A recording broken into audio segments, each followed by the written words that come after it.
A source of unprecedented energy, a figure descends. Two guys are waiting at the bottom of it, but they don't have time to react to the movement. A guy with brown hair, deep yellow eyes, and aristocratic features takes out his opponents in an instant.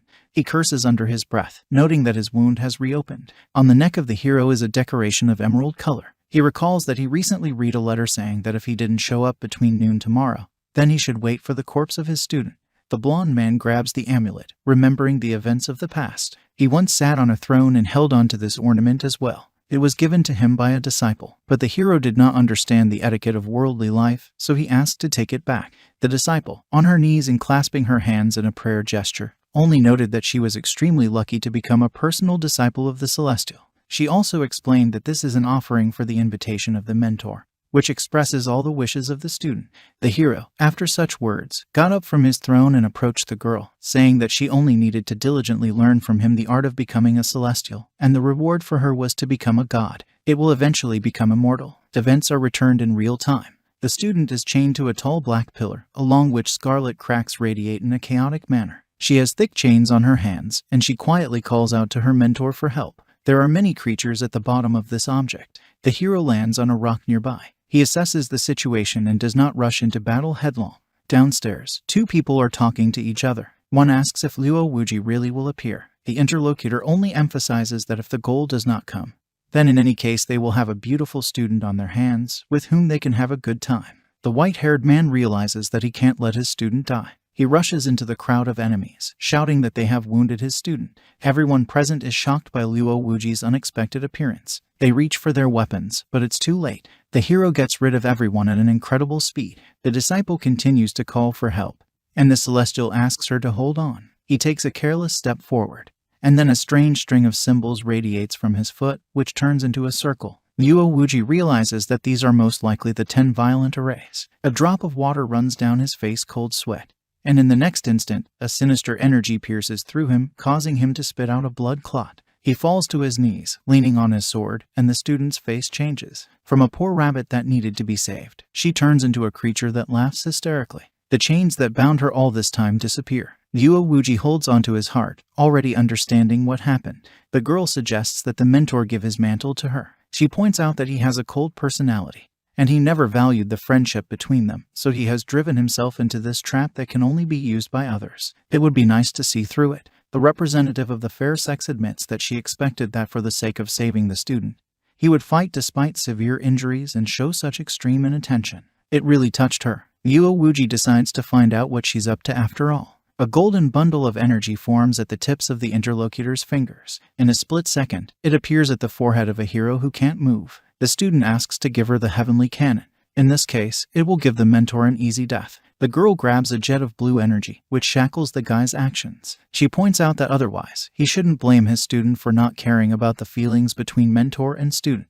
A red trickle trails from the boy's lips, and memories of how he spent time with a student are etched into his memory. This is what motivates him to take action. With a confident movement, he splits the gift of jewelry on his chest. The veins on his body are bulging. I am, and my eyes light up with rage. He tells her not to dream about it, and then Luo Wuji gets to his feet, releasing his power. This repels the girl, who falls to the 5th point in surprise. To herself, a representative of the fair sex notices that her affairs are bad, because even if the mentor is seriously injured, but he still has unsurpassed strength. Suddenly, a purple ball appears in the sky. Several rays of energy fly out of it, which are directed to the blonde. The guy does not have time to do anything, because the attack was from the back. The attack catches up with him, causing blood to come out of his mouth again. The hero still does not fall to the ground, remaining on his knees only thanks to his sword. He's panting and coughing, trying to get his bearings. A voice from behind asks him not to fight so hard. Luo Wuji looks around, noticing 2 male figures behind him. He's obviously familiar with them, so he's a little surprised that they would also betray him for the sake of the heavenly cannon.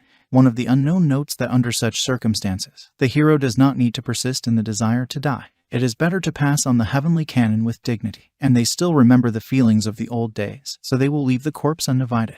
The second one claims that they and his female students will take good care of him, so he doesn't have to worry. Luo Wuji coughs up blood and clutches at his heart. His whole body is shaking, but he tries to get to his feet. The student scoffs at the mentor's attempts to get up. She thinks he's going to get down on his knees and beg for her forgiveness. Seeing that her words did not hurt her mentor in the least, the girl draws her sword, declaring that she is not as merciful as he is. She points the weapon towards the hero, releasing her aura and saying that since he doesn't agree to hand over the heavenly cannon, then all she has to do is slice off his flesh bit by bit and search for him on her own. A grin appears on Luo Wuji's face. Energy flows are directed towards it, starting to close it in the likeness of a red ball. This puts traders in a stupor. The guys jump out of their seats, realizing that this is some kind of secret technique to protect the heavenly cannon.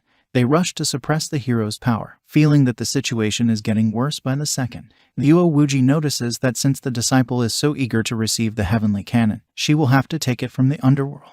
With that, he folds a one-handed seal. The girl also realizes that it's bad. A representative of the fair sex shouts that the mentor wants to self-destruct.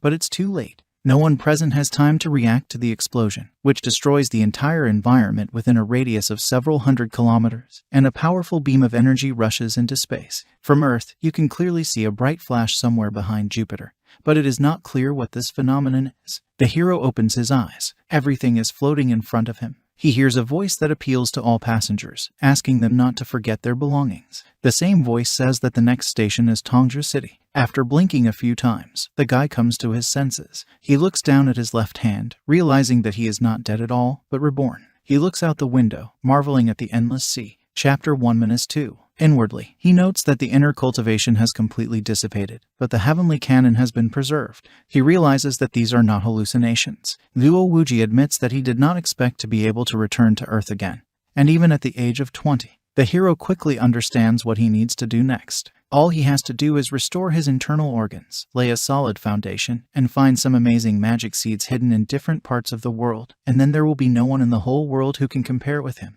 Luo Wuji reminisces about his students, noting that he is very much looking forward to their meeting. Then something starts vibrating, distracting him from his thoughts. The brunette pulls out his phone, which is being called by an unknown number. He picks up the phone. He gets a call from a girl named Zhang Xiaoman. The girl says that she took the phone of her Amma because it's discharged. She calls the guy by his first name. His name is now Luo Chen. It is clear that the girl's mother is dissatisfied with this behavior of her daughter. The woman coughs nervously into her fist, as if hinting to her daughter that the conversation needs to end.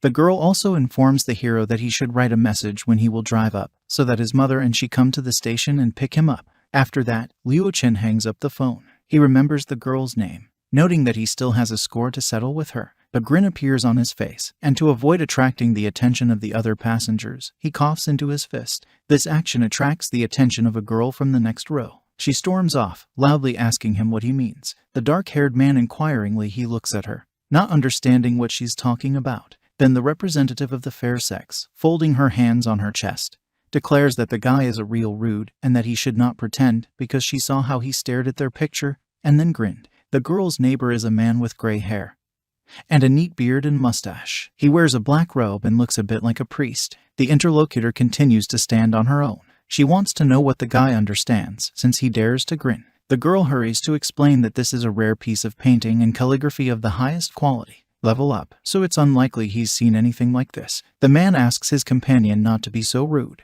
He calls her by her first name. Her name is Schuinger. A representative of the fair sex bites her tongue, drilling a hole in the guy with her eyes. She waits for an answer, even though she's seething with anger. Then the old man decides to clarify the opinion of the brunette about this picture. Luo Chen makes a mental note that this girl seems to have a delusion of persecution. The hero exhales heavily, claiming that this is a fake. This makes Schuinger will get even angrier. The old man gets up from his seat, noting that you can eat anything, but you can't say anything at all. He explains that the authenticity of this scroll has been established by several great professionals in this field.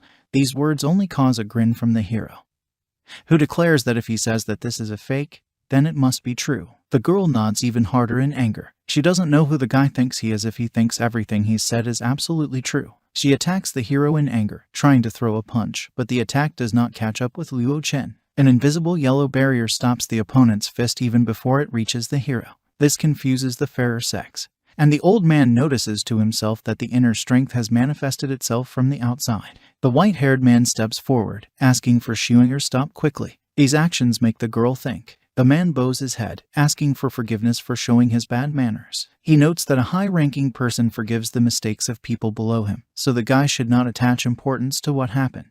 This puts the girl in a stupor, who does not understand why her grandfather apologizes to him. The old man understands that a person who can outwardly show inner strength among warriors, he is at least a great master. He also realizes that if this man harbored a desire to kill, he would kill both him and his granddaughter in an instant. An old man hits his granddaughter on the head, forcing her to bowing her head and saying that it was enough idle chatter and she should quickly apologize to the master. Luo Chen notices in his mind that this elderly gentleman is quite interesting. Shuinger apologizes. The guy accepts them, noticing that in the future this will not happen. Tears welled up in the girl's eyes. She is outraged by what is happening, because from her birth to this moment, no one could force her grandfather to show such respect. Her discontent makes her wonder who this scoundrel is. The old man thanks the master for showing leniency. After that, he carefully asks for the guy's name. Hero P. Red is represented by the name Luo Chen. The gray-haired man is in no hurry to fall behind.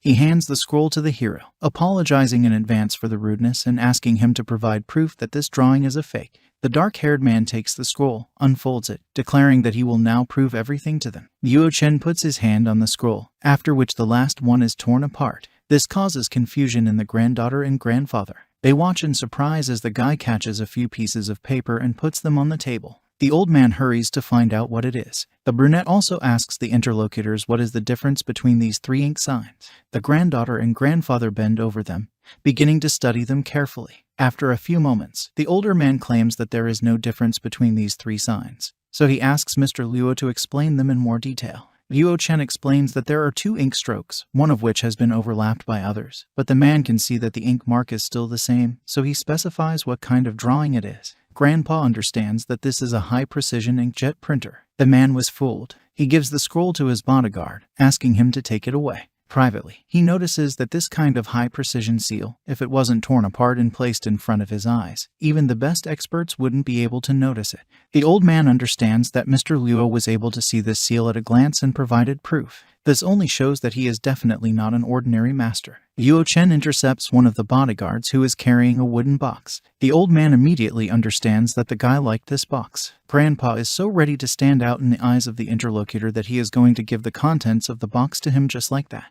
This is a little surprising to the hero, who notes to himself that the interlocutor most likely does not know that inside this wooden box there is an object that can improve the quality of magic seeds. Luo Chen understands that the old man should clearly know that this thing is one of a kind.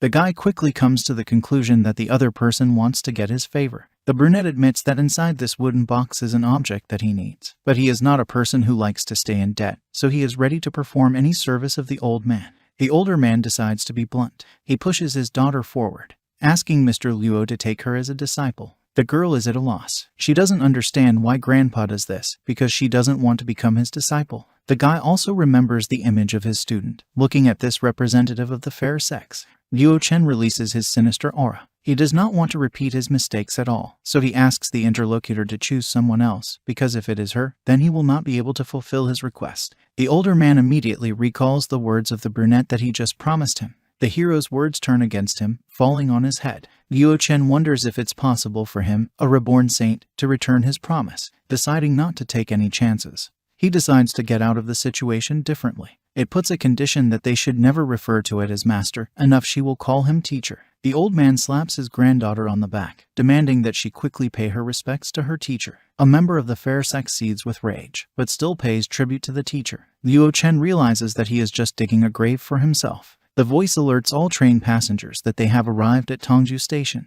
The hero gets off the train, and the old man waves him goodbye, asking him to stay in touch. This irritates my granddaughter. Shuinger speaks loudly to her grandfather, who abruptly grabs her wrist, saying that he has already told her many times that a girl should not behave like this in public. The girl is in a hurry to find out why her grandfather behaved like this. She doesn't understand why he suggested it. He accepted her as a disciple of the guy, because before that, there are countless masters who did not stop begging him to become their disciple, but he refused them all. An elderly man gently hits his granddaughter on the head, calling her a stupid child who did not understand anything. He explains that they are now establishing ties. Then the gray-haired man becomes serious. He stresses that he will not blame her for anything, because it is normal that she does not understand some things yet. The old man decides to ask if the girl remembers the Lin Hulong he was talking about earlier. Xiunger asks if we are talking about the same person who was listed on the Tianlong list and called a mad beast. The interlocutor confirms that it is about him. This person was the one who, on the battlefield abroad, single-handedly destroyed the entire group of the enemy's armed forces, which included hundreds of people. Since then, he has become very famous as a great martial artist. The girl decides to ask if she understood her grandfather correctly, that this scoundrel may become as famous a figure as Lin Huolong in the future. An old man beats his granddaughter for instructive purposes, noting that she should not speak so much about her teacher. It turns out that he was trying to convey to her the idea that Mr. Luo's strength already surpasses Lin Huolong's. These words make a representative of the fair sex swallow nervously. Grandpa asks her to make sure that she doesn't make any more mistakes by winning his favor during his stay in Tongzhou. Meanwhile, Zhang Xiaomin is waiting with the hero's mother. The mother is annoyed that they are already waiting for about 5 minutes. She notes that she recently underwent a course of treatment, so she should not sunbathe again. The girl says that the guy will come soon, so there is no need to be nervous. A dark-haired man walks along a crowded Tongzhou street. Unpleasant memories of being beaten up in this city come back to him. He was lying on the asphalt, asking for help, and unknown people kicked him. Their leader also said that an apple doesn't fall far from an apple tree, but compared to him, it was much more fun to play with his father until his death. These unpleasant memories make the guy's heart beat faster. He involuntarily clenches his fingers into fists, trying to come to his senses. The hero finally finds Zhao Xiaomin and her mother. The girl quietly asks to greet her mother first, but the guy ignores this. The woman is dissatisfied with what is happening. She is mentally amazed that such a poor man would want to become her son-in-law. She does not understand what her daughter sees in him, because in appearance and qualifications, the son of the Chen family with Tor is much better than him. Luo Chen finally greets the woman, who pointedly turns away, saying that the young people of their time really have no manners. After all, she was patiently waiting for him, burning under the sun, and he didn't even bother to greet her senior in the first place. The daughter grabs the woman's hand, trying to understand why she is acting like this, but the woman only asks her to get in the car quickly so that they can go home. Sitting in the car, the fairer woman gets the impression that Luo Chen has changed a lot. A conversation ensues between the daughter and the mother. The woman pays attention to beautiful houses by the sea, noting that she wants to enjoy a quiet life, but she will not demand much from her daughter, so it will be enough for her to buy a townhouse. She dreams about it. The girl also understands that the cost of 1 square meter there for 70,000 yuan. The woman draws attention to the fact that this is really a large amount, but the daughter should not worry about this, because it will be taken on her shoulders by a young man in whom she believes. She emphasizes that if they take the townhouse on a mortgage, then the girls should not tell anyone that she is her daughter. These words hurt Zhao Xiaomin a lot. Her phone beeps. She takes it and reads a message from a dark-haired man who refuses to do anything like that. After a while, the trio gets home. The girl immediately informs her father that Luo Chen has returned. The man comes out to the guy and greets him, noting that he has become taller. The brunette is also happy to meet, although he does not show it, but the woman does not let them talk. She demands to stop talking in vain. The woman urges her husband to hurry up and cook something, because he is like a woman in this apron all day. The man doesn't know what to say to that, and Luo Chen puts a hand on his back, pushing him forward and telling him that he will help. While the man starts cooking, the woman decides to scold my daughter. She encourages Xiaomin to raise her standards for the opposite sex. She demands it because she believes that she herself has married a man who is good for nothing. The woman draws a parallel with Luo Chen, who, as soon as he returned, immediately went to the kitchen. It seems to her that he will be just as useless as her father. It hurts a little, but she's used to it. In addition, she is saved from answering the doorbell. Xiaomin goes to open the door, wondering who could have come at such a time. The guest turns out to be a young man in formal clothes and black glasses. He is happy that he found Xiaomin at home. The unknown person immediately asks why she did not answer the phone. It looks like a formal question, but then he says he's got a date at the movie theater, so they can go now. Xiaomin is shocked that this person showed up at such an inopportune moment.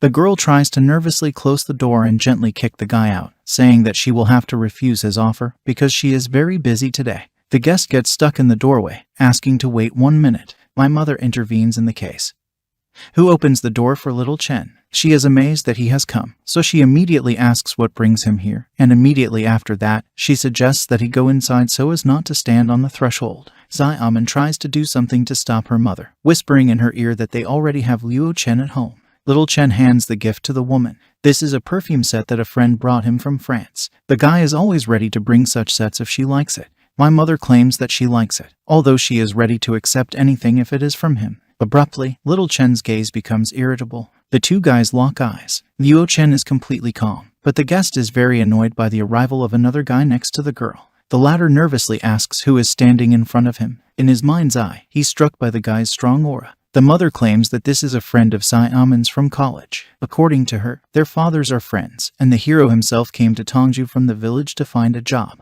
Little Chen exhales calmly, starting to think of the guy as an ordinary unemployed loser. He holds out his hand, wanting to meet him, but the hero looks back at Uncle Zhang, who asked him for help. Luo Chen immediately says that she'll help him now. Even Sai-Amon resents this kind of ignoring of the guest, so she hints to the guy that they are actually talking to him. Little Chen is shaking with suppressed anger, because he knows very well that he is being forced to lose face in front of everyone. The hero goes to help the man without speaking to the guest. Then the rich man notices an important detail, that if he wants to succeed in Tongju, then he should start by finding friends so they can help each other. Noticing that the other person has stopped, he corrects his words, saying that even though Tongju City is quite large, he will help him if he suddenly has any problems. All of this Little Chen says with a carefree smile to get his face back in front of the others. Luo Chen notes that this is his promise. The guy understands that he was outplayed, so he turns to the girl. He believes that the hero should get a job in his company, because currently things are going well, although they just do not have enough employees. Sai-Amon doesn't know what's on.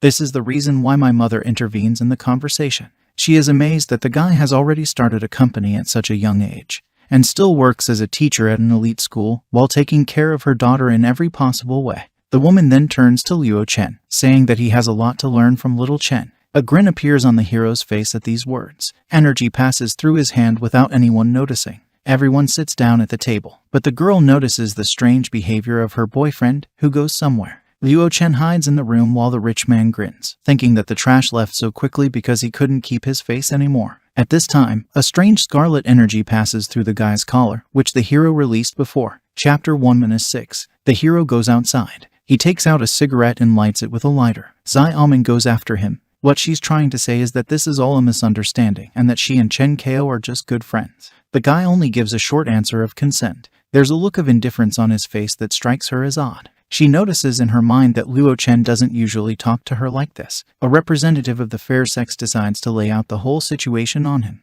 She emphasizes that she perfectly understands the sincerity of her boyfriend's feelings. But in their world this is not enough. It turns out that Chen's father Kao is a deputy chief executive of Tongju, who is also a major shareholder in the listed company. Sai-Amon admits that he doesn't expect the same heights from the other person, but he should be able to at least buy a house in Tongju so that they can have a place to stay with the whole family. A representative of the fair sex abruptly snuggles up to the hero's hand. It turns out that she was encouraged by her mother, who told her that if Luo Chen sold his father's factory for $300,000, he would have enough money for a mortgage loan for the house. Looking at the girl, Luo Chen remembers what will happen in this scenario. He had signed a commercial lease agreement with Zhang Sai-Amon. He was so in love with her that he was willing to do something like that back then. But when he got home, he found his girlfriend with Little Chen. He was severely beaten, and then he realized that the girl had deceived him, and he was a fool who had spent all the money that his father had saved all his life. Sai-Amon's voice snaps him out of his memories.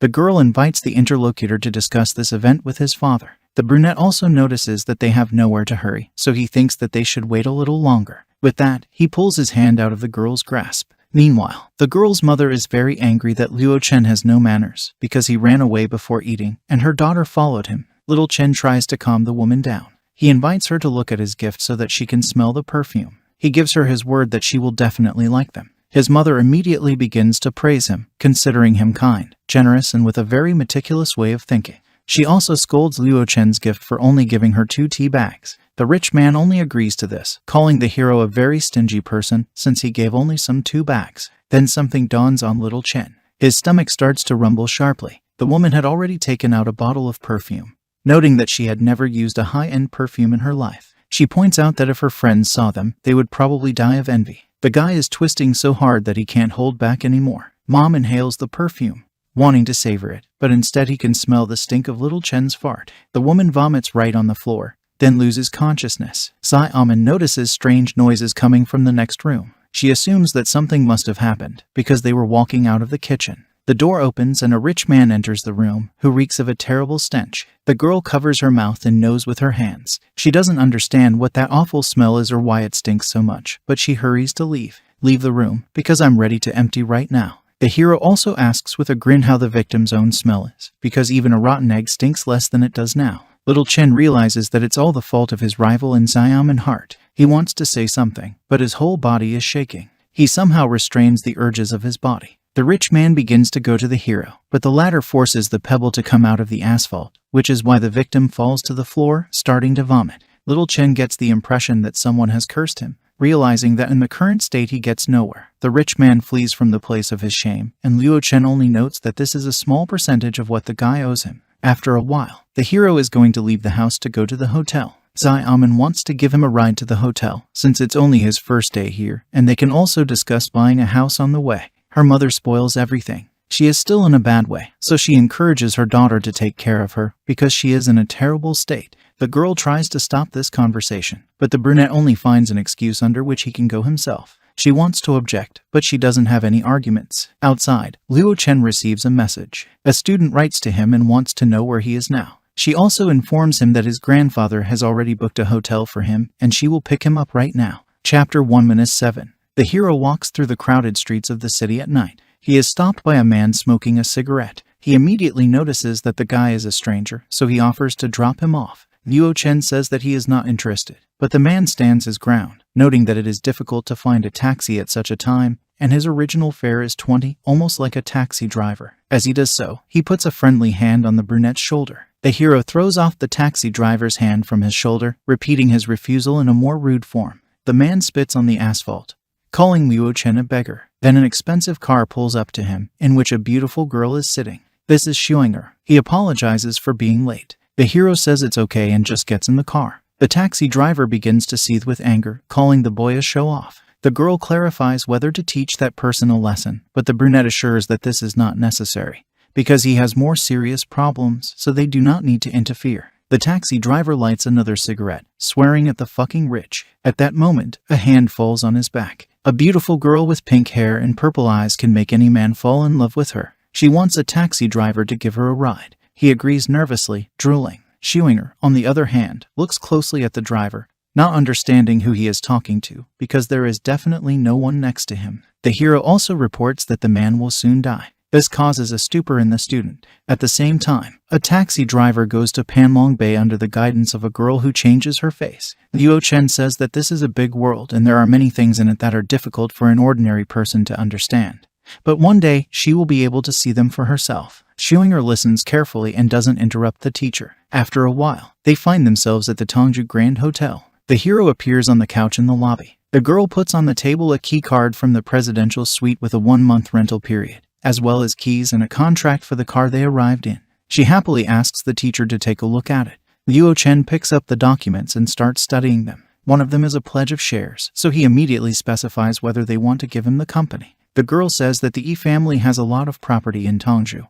Although this company is not big, but its profit is excellent. Her grandfather said it was her tuition fee, so the guy shouldn't say no. Luo Chen reads the document on Tongju Media carefully. He remembers that Zhang Xiamen works for this company. The brunette realizes that the Yi family has prepared well before giving him gifts. Realizing that this is a good opportunity, the hero decides to accept this gift. Shuinger is happy that she managed to please the teacher. After that, he doesn't want to interfere with his master's rest anymore. She runs away, saying that if he needs anything, he can call at any time. Luo Chen goes in search of his phone number. After a while, he comes to number 7007. Voices are coming from inside and the girl asks Director Wang to stop because she can't do it. The hero puts the key card to the door, intending to enter. Inside, a plump man is unbuckling his belt. He claims that no one has it forcing him, because he's slept with more than 10 others like her, so she shouldn't be making a circus out of it. A beautiful girl with blue eyes and long hair of this color tries to say that the termination of contracts with all groups will not lead to anything good, but the interlocutor does not care. Then the representative of the fair sex with tears in her eyes says that under no circumstances will she obey him. Then the man admits that he really underestimated the girl's pride. He's only asking for your company today as a sign of respect. The man notices that there is a huge queue of people waiting to meet him. But before he can finish speaking, the door opens and Luo Chen walks in. Chapter 1-8. Director Wang immediately lashes out rudely at the intruder with questions. He doesn't believe that anyone would dare to ruin his good mood. He zips up his fly and pretentiously looks into the boy's eyes, wanting to know who he is and who let him in here. The brunette calmly passes by, sits down in a chair and takes out a cigarette. The man is amazed by the boy's courage. He doesn't try to figure out what's going on, just hints that he's a big shot. Director Wang gives the hero one last chance to leave, otherwise his people will cripple him and throw him in the trash. The girl assumes that the guy is deaf, so in sign language asks him to run faster. Luo Chen brazenly lights a cigarette, blowing smoke right in the face of the enraged rich man. A representative of the fair sex is perplexed by what is happening. The man becomes enraged. He believes that the boy really wants to die, so he is ready to help him in this. Director Wang grabs the bottle by the neck, intending to stab the guest. The girl intervenes. She grabs the boss's arm, forcing him to let go of the bottle, which shatters on the floor. She's begging the guy to get out of here faster. The man throws the beauty away from him. She hits her head on the nightstand and loses consciousness. At the same time, he calls her a nasty creature. The hero abruptly finds himself in front of a rich man. He lifts it off the floor with one hand, holding it only by the front of his shirt. Director Wang nervously demands that he let him go. Otherwise he will be crippled for the rest of his life. This doesn't affect Luo Chen in the slightest. It releases its sinister aura, causing the man to shake in fear. The man understands that the case smells fried, so he continues to threaten the guy, saying that if he dares to do anything to him, he will be dead tomorrow. This doesn't stop the hero, who burns Director Wang's body with his power in the next instant, noting that tomorrow will never come for him. In Luo Chen's mind, he notes that fortunately, he can control his power, otherwise the entire room would be burned to the ground. The brunette pays attention to the unconscious girl, realizing that all this is very troublesome. The girl wakes up in the bathroom with her clothes on. The hero at this time smokes at the door. A representative of the fair sex sharply shouts from a lack of understanding of the situation, and the guy demands that she be silent. When she hears the guy's voice and sees him, she immediately tries to figure out what he's doing here and what's wrong with Wang Fu.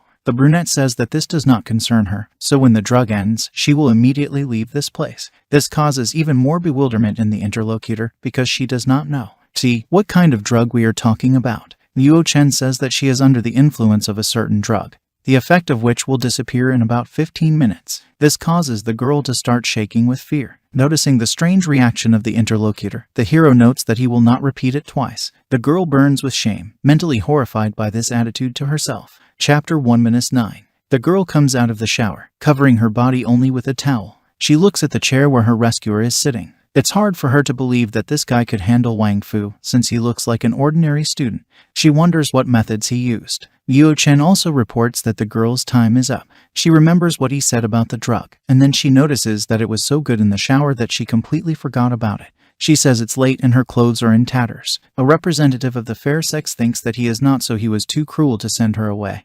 And in general, when you see such a beautiful girl like her, basically everyone starts shouting and jumping for joy. Then she realizes that she wants to stay here, but the fear that the guy will start harassing her stops her. The girl turns her head nervously in different directions, trying to push such thoughts away. She comes to the conclusion that she needs to find clothes immediately, so she wants to borrow the guy's phone to call her assistant. The hero also wants the girl to lock herself in another room before that, so that they do not interfere with each other. This behavior causes her confusion. The hero throws her his phone, emphasizing that he does not like to tell her twice. The girl is surprised that the other person didn't even look at her. She realizes that he has an amazing character, as well as a strength of spirit that is very difficult to resist. She thinks that it is innate, because this aura is not inferior to the aura of great figures. A representative of the fair sex dials the number of the assistant, wanting to call him right in front of the guy, but he asks her not to disturb him. She notices this ugly attitude, and then goes into the next room, saying good night. In Luo Chen's hands, a new image appears, a wooden box that he received as a gift on the train. When he opens it, he only notices that there was indeed a seed hidden in it. The dark-haired man realizes that because of Emperor Jin's response, he can't miss this opportunity today. These seeds are the imprints of souls left after the end of the last era. They are very rare. For some people, even the lowest quality goods are enough to awaken the divine spirit. What can we say about this seed, which has supernatural powers? If it can be refined, it will not only be possible to awaken the divine spirit, but also to obtain the eye of heaven. Currently, he has completely lost his cultivation, so he can rely on the remnants of Emperor Wukizin's strength, so he can use the power of a martial artist. But it won't last forever, because there will come a day when his strength will run out. Chapter 1-9. If the hero wants to restore his cultivation, then he needs to reawaken a magic seed, like coal sent in during a snowfall. The only thing that causes Luo Chen's only pity is his safety. The guy understands that at the moment there is no need. Use it. Then the brunette's thoughts are interrupted by a knock from the next room. The girl looks out from behind the door, apologizing that her assistant wouldn't be able to move in. She wants to switch places, claiming that sleeping outside is a bit scary. She is willing to double the amount paid for the service. The room, although in reality she can't be calm in the second bedroom, because Wang Fu can send assassins to her, and so it turns out that to get to the main bedroom, Wang Fu will have to go through the second one, so if you switch places, it will have a safety net. Luo Chen clarifies whether this is her wish or not, and then notices that she has everything written on her face. A representative of the fair sex turns away, realizing that she was found out. She coughs in the fist pumping, calling the guy to account. The brunette gives a firm and decisive refusal, which beats right on the girl's heart. She exhales, not believing that her beauty isn't enough to make her feel better. Seduce a teenager like him. The blue-haired girl is sure that none of the guys of his age will not resist it. She throws the towel aside and crawls across the bed towards the hero, stating that maybe she won't be able to sleep tonight. At the same time, she is in a very luxurious dress, accentuating her charms. Chapter 1-10. The girl runs her fingers over the guy's chest, stating that if he does not agree to go to the second, then all she has to do is sleep with him. The hero is because of such defiant. He reacts like a teenager. The seductress notices that the guy, even if creates the impression of being indifferent to everything, is still that of a timid student. Luo Chen realizes that the mortal shell brings him extra trouble, because of which he is not yet able to control some emotions. Seeing that the brunette is ripe for an answer, a representative of the fair sex, she grins, knowing that if he wants to refuse her request, he'll have to leave. Guy nervously asks if the other person is afraid that he might do something to her. Such a reaction, the girl likes it, so she confidently declares that she is not afraid. Inside, she realizes that this situation will be very strange, especially if, by pure chance, people find out about the current situation. It's hard for her to imagine what the consequences will be. Her name is Lambert, and she is a superstar. A representative of the fair sex also notices to herself that if you didn't take into account his absolute equanimity, he didn't even take advantage of it. The moment when she was unconscious, but she's still not entirely sure. Luo Chen is finally here, gives a positive answer. He gets up from the bed, and the superstar starts cheering, thinking that he will go to the other bedroom, so she thanks him. The hero goes to the next bedroom,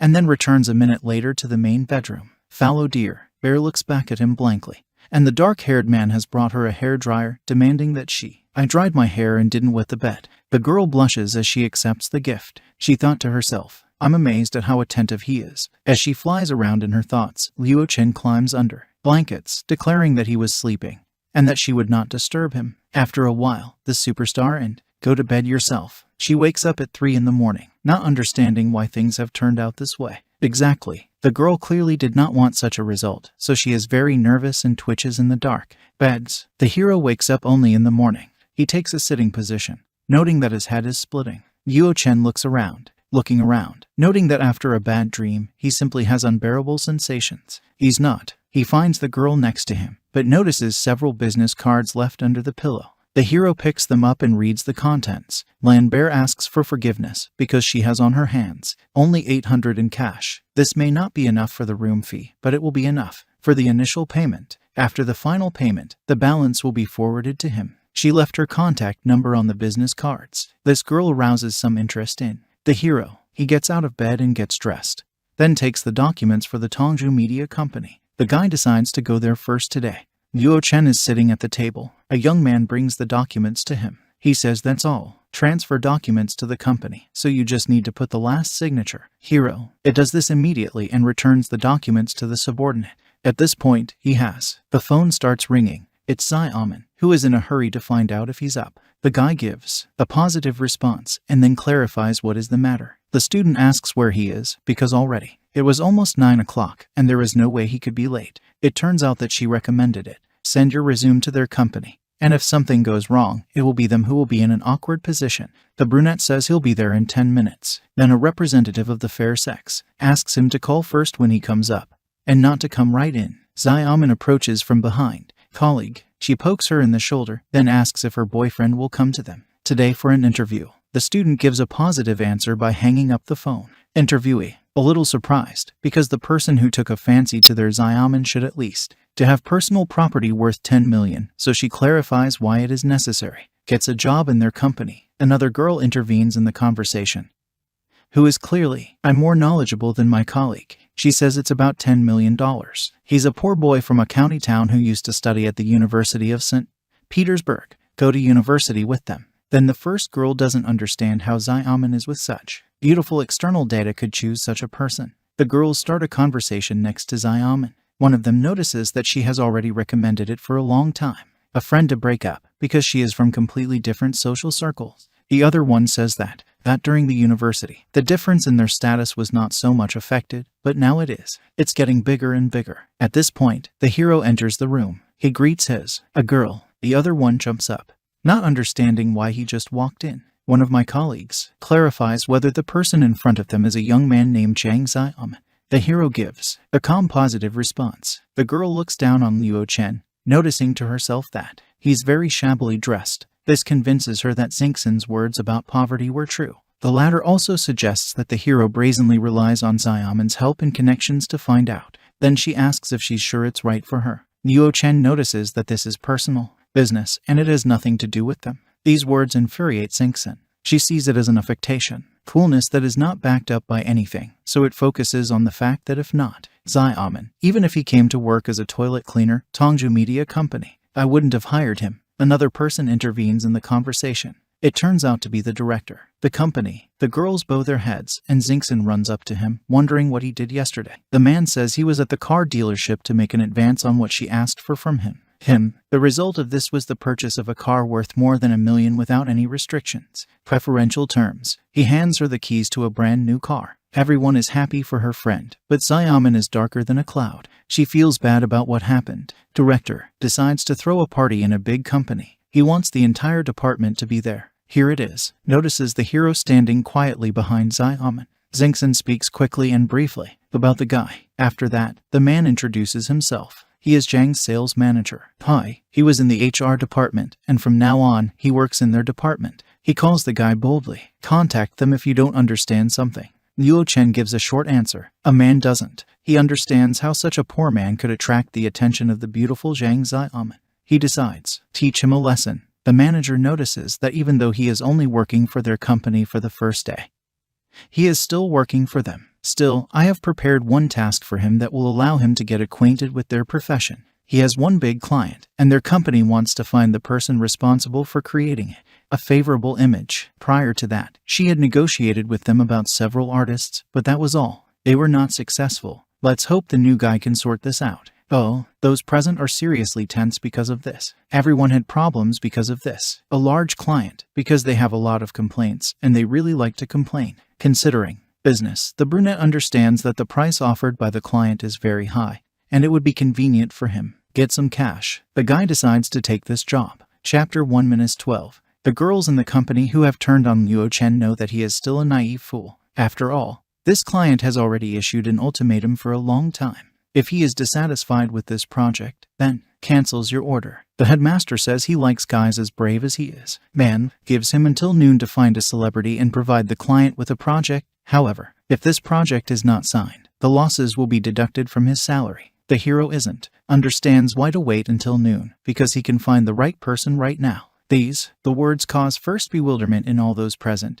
and then wild laughter because they think it's a stupid joke. The manager thinks that the guy drank too much yesterday, because he should find a celebrity, not some redneck. He begins to drift, because the man believes that the new employee doesn't even know what the celebrity looks like. One of the girls thinks that he has problems with the head, and another admits that she thought at the university he was just a beggar and not stupid. Girls think that a guy wants to show off in front of his beloved at any cost. Xiaoman is shaking with anger because her boyfriend has put her in an awkward position. Though, Chen calls her friend, saying that he needs her help. He's ready to go to her. The address for her to drive up right now. The girl menacingly asks the hero to stop all this because she is burning with shame. She walks away from the door in anger. The man is exultant, saying that they will wait for the celebrity who called Luo Chen, and then they'll get together again. Director Zhang goes down to the entrance of the building. The guard notices that he is very happy, so he becomes interested in the reason for this behavior of his superiors. The same person tells the subordinate all the stupidity of the situation that just happened.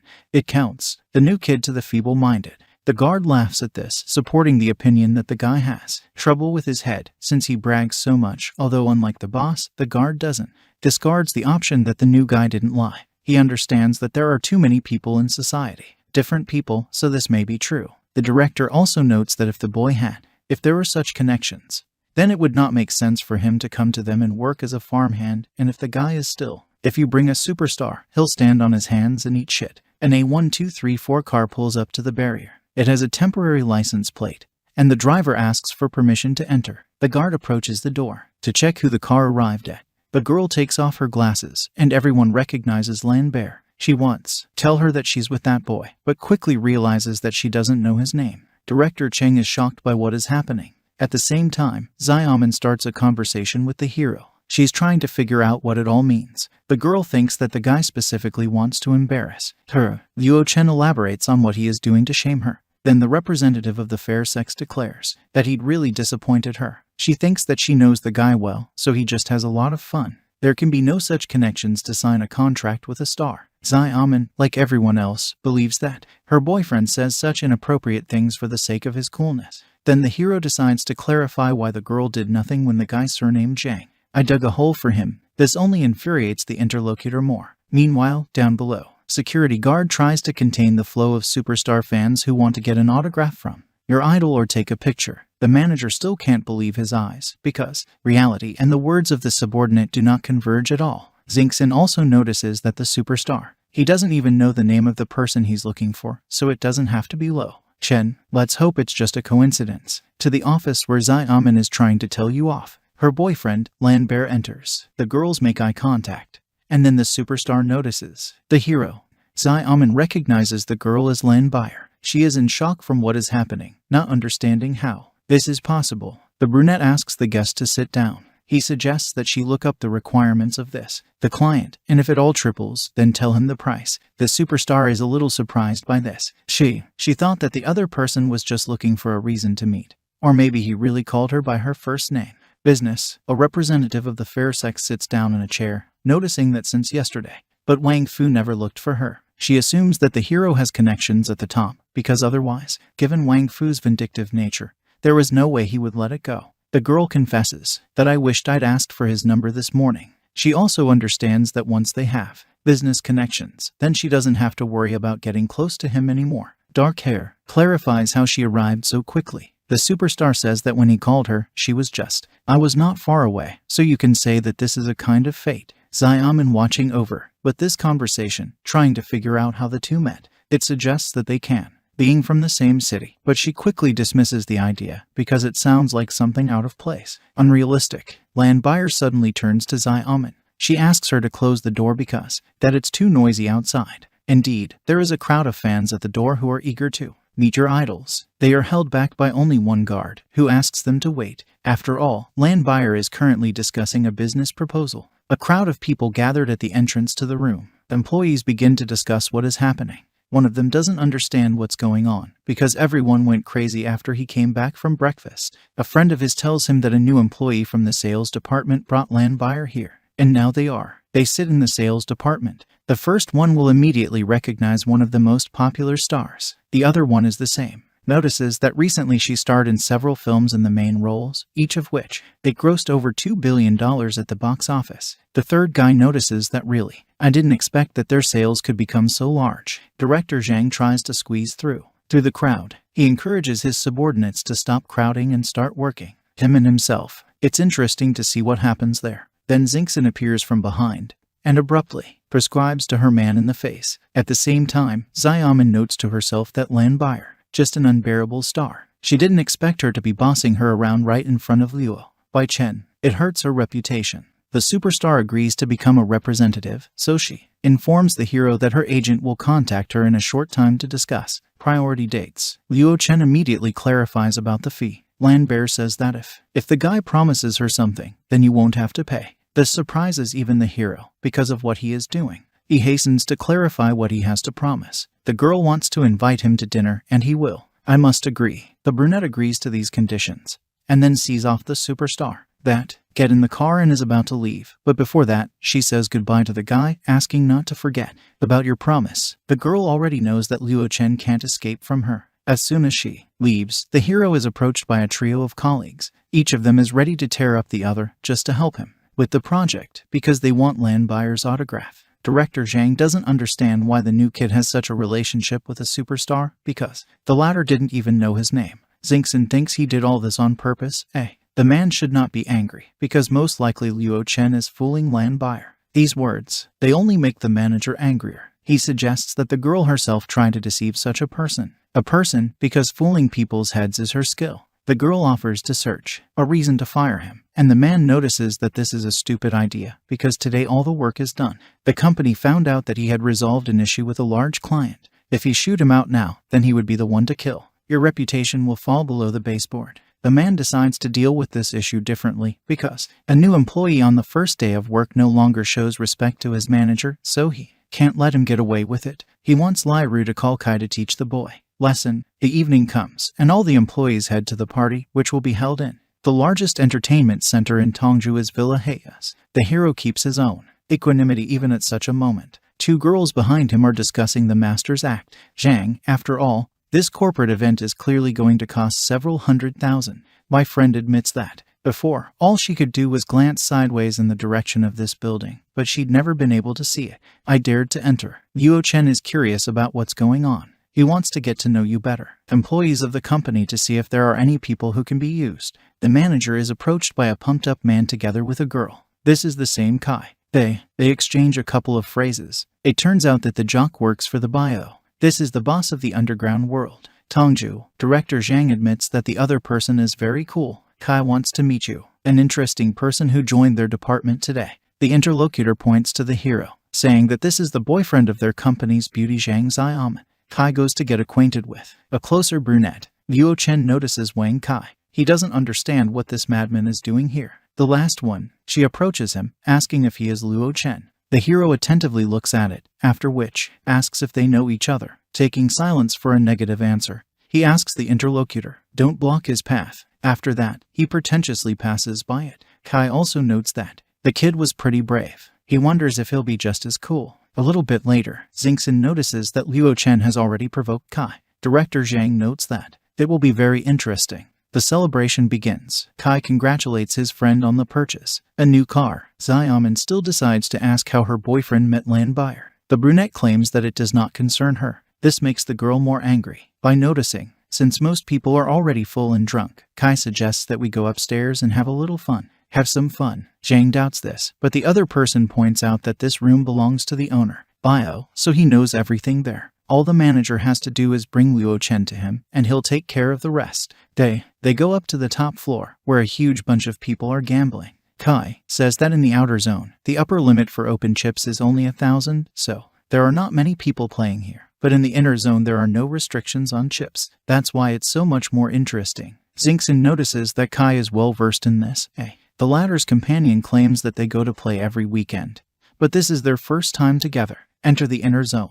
Director Zhang hands his companion a map with 50 points on it, by the thousands, offering to play. After that, he asks if Luo Chen wants to go with Xiaoman, play around. The hero notices that in this casino, 9 out of 10 games are losses. Kai, tell me, what if the guy doesn't have any money? Then let him say so, otherwise his beautiful words don't make any sense. Meaning, Xingxin also says that if he does not play, then he should not spoil the mood. To others, Xiaoman struggles out of Luo Chen's arms, saying that she will go. The guy warns her not to go there. However, the girl claims that it is not her business. She's fuming, but still, he approaches his friends, wanting to spend time with them. The man grins, understanding that the fish was hooked. Xiaoman sits down at the game table with her friends. The dealer deals the cards. As soon as when she sees her cards, she doubles her bets. Xingxin raises the bet. 2 guys in. Kai's girlfriend is passed. That leaves only Xiaoman, who hesitates to give an answer right away. Girlfriend advises her to discard her cards if they are bad for her. Xiaoman decides to increase it. The dealer asks for everyone open their cards. Xiaoman reveals the cards, and it turns out that she has a royal flush. She wins the first con and takes all the money for himself. This makes the girl very happy. At the same time, the guys behind her talk to each other. It turns out that Xiaoman is very lucky, because she is over 5. I raised 20 rounds from a mere 3,000. The other guy asks her how much money she has. There are already straight flushes. Here they turn to the hero, urging him to pay attention to Xiaoman. Another even offers to try it. A friend pulls him down, reminding him that Mr. Zhang wants to deal with Luo Chen, and if they get involved, they might get hurt. The first one, it is claimed that there is nothing to be afraid of, and he likes people like the hero who keep up with him. with dignity. He also reminds a colleague that Luo Chen is familiar with land buyer, so that there may be large connections. The hero at the same time notes that gambling is fun, to which it is better not to touch, because it is impossible to beat avid card players, and the fact that losing that money is just a trick. One of the guys at the table can hear them perfectly. Words, mentally noting that the hero is not so bad, since he understands such things. This player does note that not all people in the sales department are sycophants. The interlocutors of the hero still decide to try to play, because they believe that they can win once and leave immediately without getting involved in this fight. They bid farewell to Luo Chen, who is now in the middle of the night. He remains unconvinced about gambling. The dealer deals out cards for a new game. After receiving the cards, one of the players decides to bet all the chips. This surprises everyone. Those present. Kai is a little tense about it. He approaches the player from the back, deciding to ask him what he was doing, because they had teamed up with him to destroy Xiamen, and in the end, they had been forced to do it. The pro decided to beat them, too. Lao Lai, that's the player's name, talks about his principle. One is he. If you want to sit down at the game table, you need to be equally nice to everyone, because someone's money is not worth it. It will always be their money. Kai begins to believe that his friend is bullying him. Jock. He tries to cheat, but someone sends him away, saying that if he doesn't play, then he should get out of here. Kai decides to get even with the impudent man. He asks his girlfriend to leave so he can sit down at the playing table. He also asks her to take another 200,000. In this, two guys that were confident in their abilities, nervously trembling at the table with horror. Luo Chen urges them to stop. After all, there is no chance of winning. In addition, they are already on the verge of bankruptcy, and if they remain without money, the company will not help them in any way. One of the guys says it won't work that way, but he is playing with money from a credit card. And if he returns without winning, then next month he will be able to pay for it. You will have to eat only the earth. The second young man is no better, because he plays on borrowed money. He believes that he was just lucky a few rounds, but Feng Shui constantly changes its own course, because of which it is simply impossible to always lose. Director Zhang decides to ask Kai about the situation. He clarifies how things are going with his local employees. Friends, the man reminds that they wanted to use Shang Xiamen to dig a hole under Luo Chen. And in the end, it just so happened that most of them lost a lot of money here. Kai, it also requires you not to talk nonsense. It goes through several rounds. The jock flies up from the spot, putting all the money is on the line. He just doesn't believe that he can lose with such cards. His girlfriend, she tries to calm him down, because they don't have much money left. The pros are revealed at him. It turns out to be a square, which is why he wins again. The dealer asks Kai to go to the exchange office to close the debt, because the monetary amount of his bet is greater than the number of chips. Then Kai accuses the player of cheating. Those present support this opinion. After all, he wins more than 10 rounds in a row. And this is no longer like ordinary luck. Two security guards in black glasses appear behind the pitching. They're a head taller than he is. Men asked for. Don't make a fuss with Kai by saying that if he likes to play, then he should also like to play. Lose. The jock takes off, claiming that the guards don't care what he's doing. The opponent cheats. He tries to say that he is not a simple person because he works for the bio. At this moment, another man appears from behind the two thugs. It looks more formidable and confident. This person is Dao, who is Bio's main bodyguard. He encourages the young person who said something like that to come forward. Kai starts to tremble nervously. Out of fear, Kai asks his brother to stop, but Tao prescribes him a delicious bream, forcing him to fall on the ground. He reminds me that Kai doesn't have any right to call him brother. Chief bodyguard. Bio leans over the arrogant upstart, claiming that he has considerable courage since he dared to use the name Bio. Kai apologizes, admitting his mistake, but Tao. He turns his gaze to the two guys who were protesting with Kai. It specifies whether they are. There was a lot of talk about someone cheating here. The two of them look away nervously, afraid to give a chance. Answer. Kai, on the other hand, momentarily forgets his fear and points a finger at the player at the table. The Dao hits him on the foot, saying he didn't ask him. The man explains his behavior. It is considered that this gambling hall is the most honest in all of Tongzhou, so what to say? The fact that someone is cheating here will lead to a deterioration in the reputation of the bio.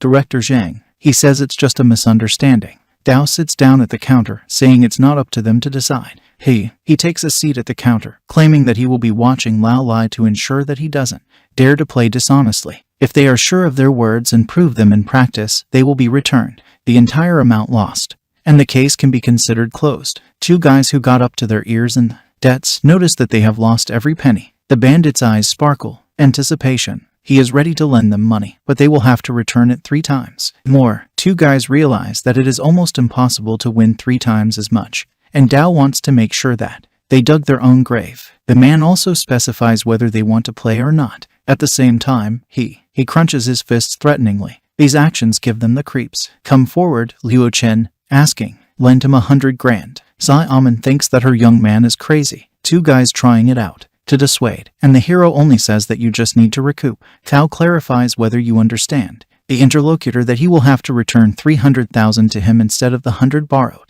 Luo Chen requires you to start the distribution. Having received the cards, but not even looking at them, the hero puts everything on the line. Money. Zai Aman is horrified, because the guy didn't even look at the cards. Director Zhang and Kai, they are on the same page, because they know that if Luo Chen loses, he will pull them along. Also, they will surely disgrace themselves. Dao is also amazed that a boy with such abilities would dare stand up for others. The player is revealed first. He has 3 queens on his hand. The hero asks for forgiveness. At him, it turns out to be a jack and a king. And along with the cards on the table, it is a straight. He takes the first con. Nobody. He doesn't understand how Luo Chen did it, and Kai's girlfriend thinks he was just lucky. The opponent demands to continue the game. After a few rounds, the hero will have a huge pile. Chips. He won 1,400,000. This is all the money that his colleagues lost. Dao is amazed at what is happening, because the kid has won every blind. It tries to figure out how to do this. The man knows Lao Lai and his gambling skills very well. Besides, he's known as heartless. There's no way he could have intentionally leaked the game. The cards were handed out by a man, Dao, so the hero didn't have the chance to cheat. Luo Chen approaches Dao, informing him that, gives him the agreed 300,000. He's about to leave, but he comes out of the next room. The person who says that the others can go, but they will have to stay. By this, the person turns out to be Bio. The audience recognizes the young man as Hong Bio, the king of the Tongzhou underground world. The latter orders his bodyguard to vacate the hall. The Tao orders everyone to leave the hall, with the exception of Luo Chen. Director Zhang nervously thanks for the opportunity. Kai is the same, grabs his girlfriend, realizing that this is their chance to leave. All that remains are the guys for whom the hero also intervened, and Zai Aman. They are hesitant, so Dao them to hurry up, because if they stay here, it's certain death. The hero also notices that if they stay here, then they will. There's nothing they can do to help, so they can go.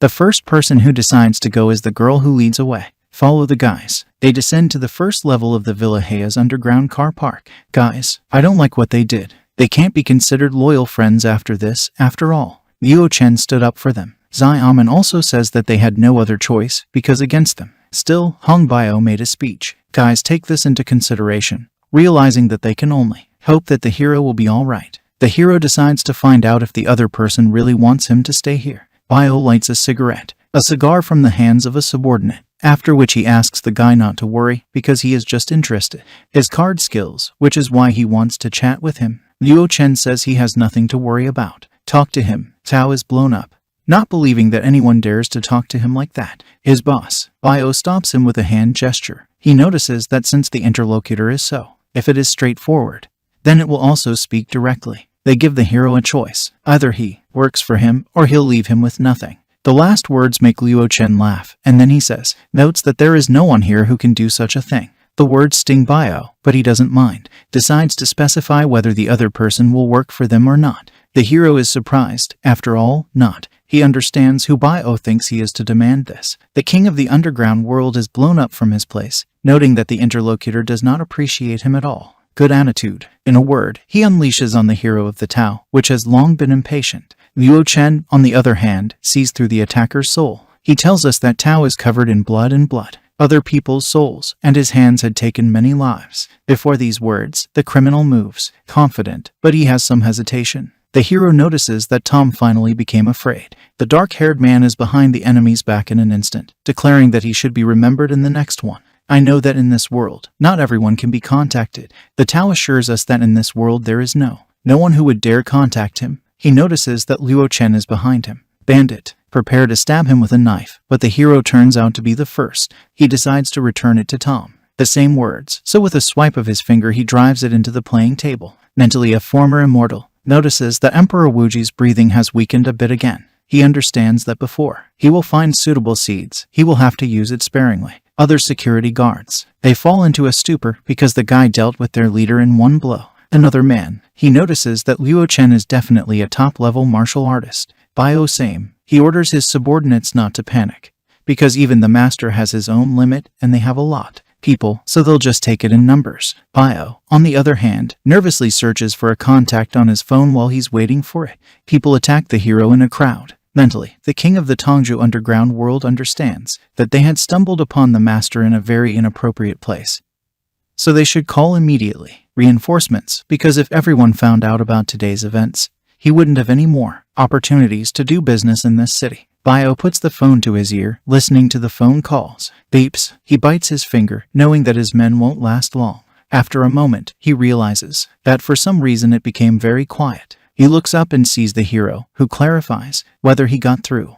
All of Bio's people are already passed out. The phone is finally picked up. Someone asks what's the problem. Case. The king of the underworld is sweating, not knowing what to do. Then the hero gives him permission to answer. It turns out that Bio is calling the hero's student, the same one called the master. Noticing that the colleagues got into trouble, she drops the phone, asking them to get the car ready so they can get out of here. Let's go. The girl also notes that they need to hurry. Bio with a satisfied face. He turns to Luo Chen, admitting that he underestimated him today and that he definitely has a problem.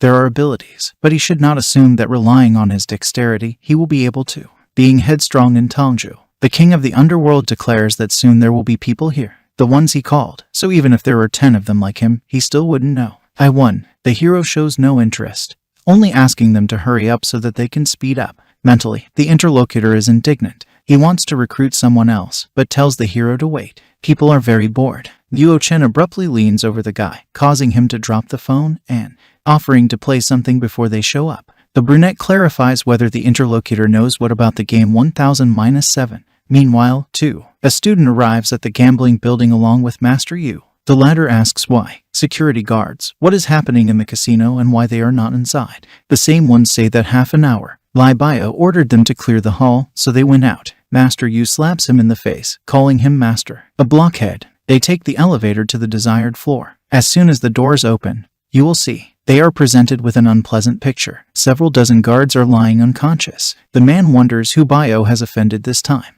At this time, a distant voice is heard. A cry of pain. Bio threatens the hero with violence, receiving blows to the face. He is sure that the guy today, he'll definitely die. Luo Chen is amazed that he is still snapping at him in this position. For him, this is a signal that this is still not enough. Then the king of the underground world hears the girl's voice behind him.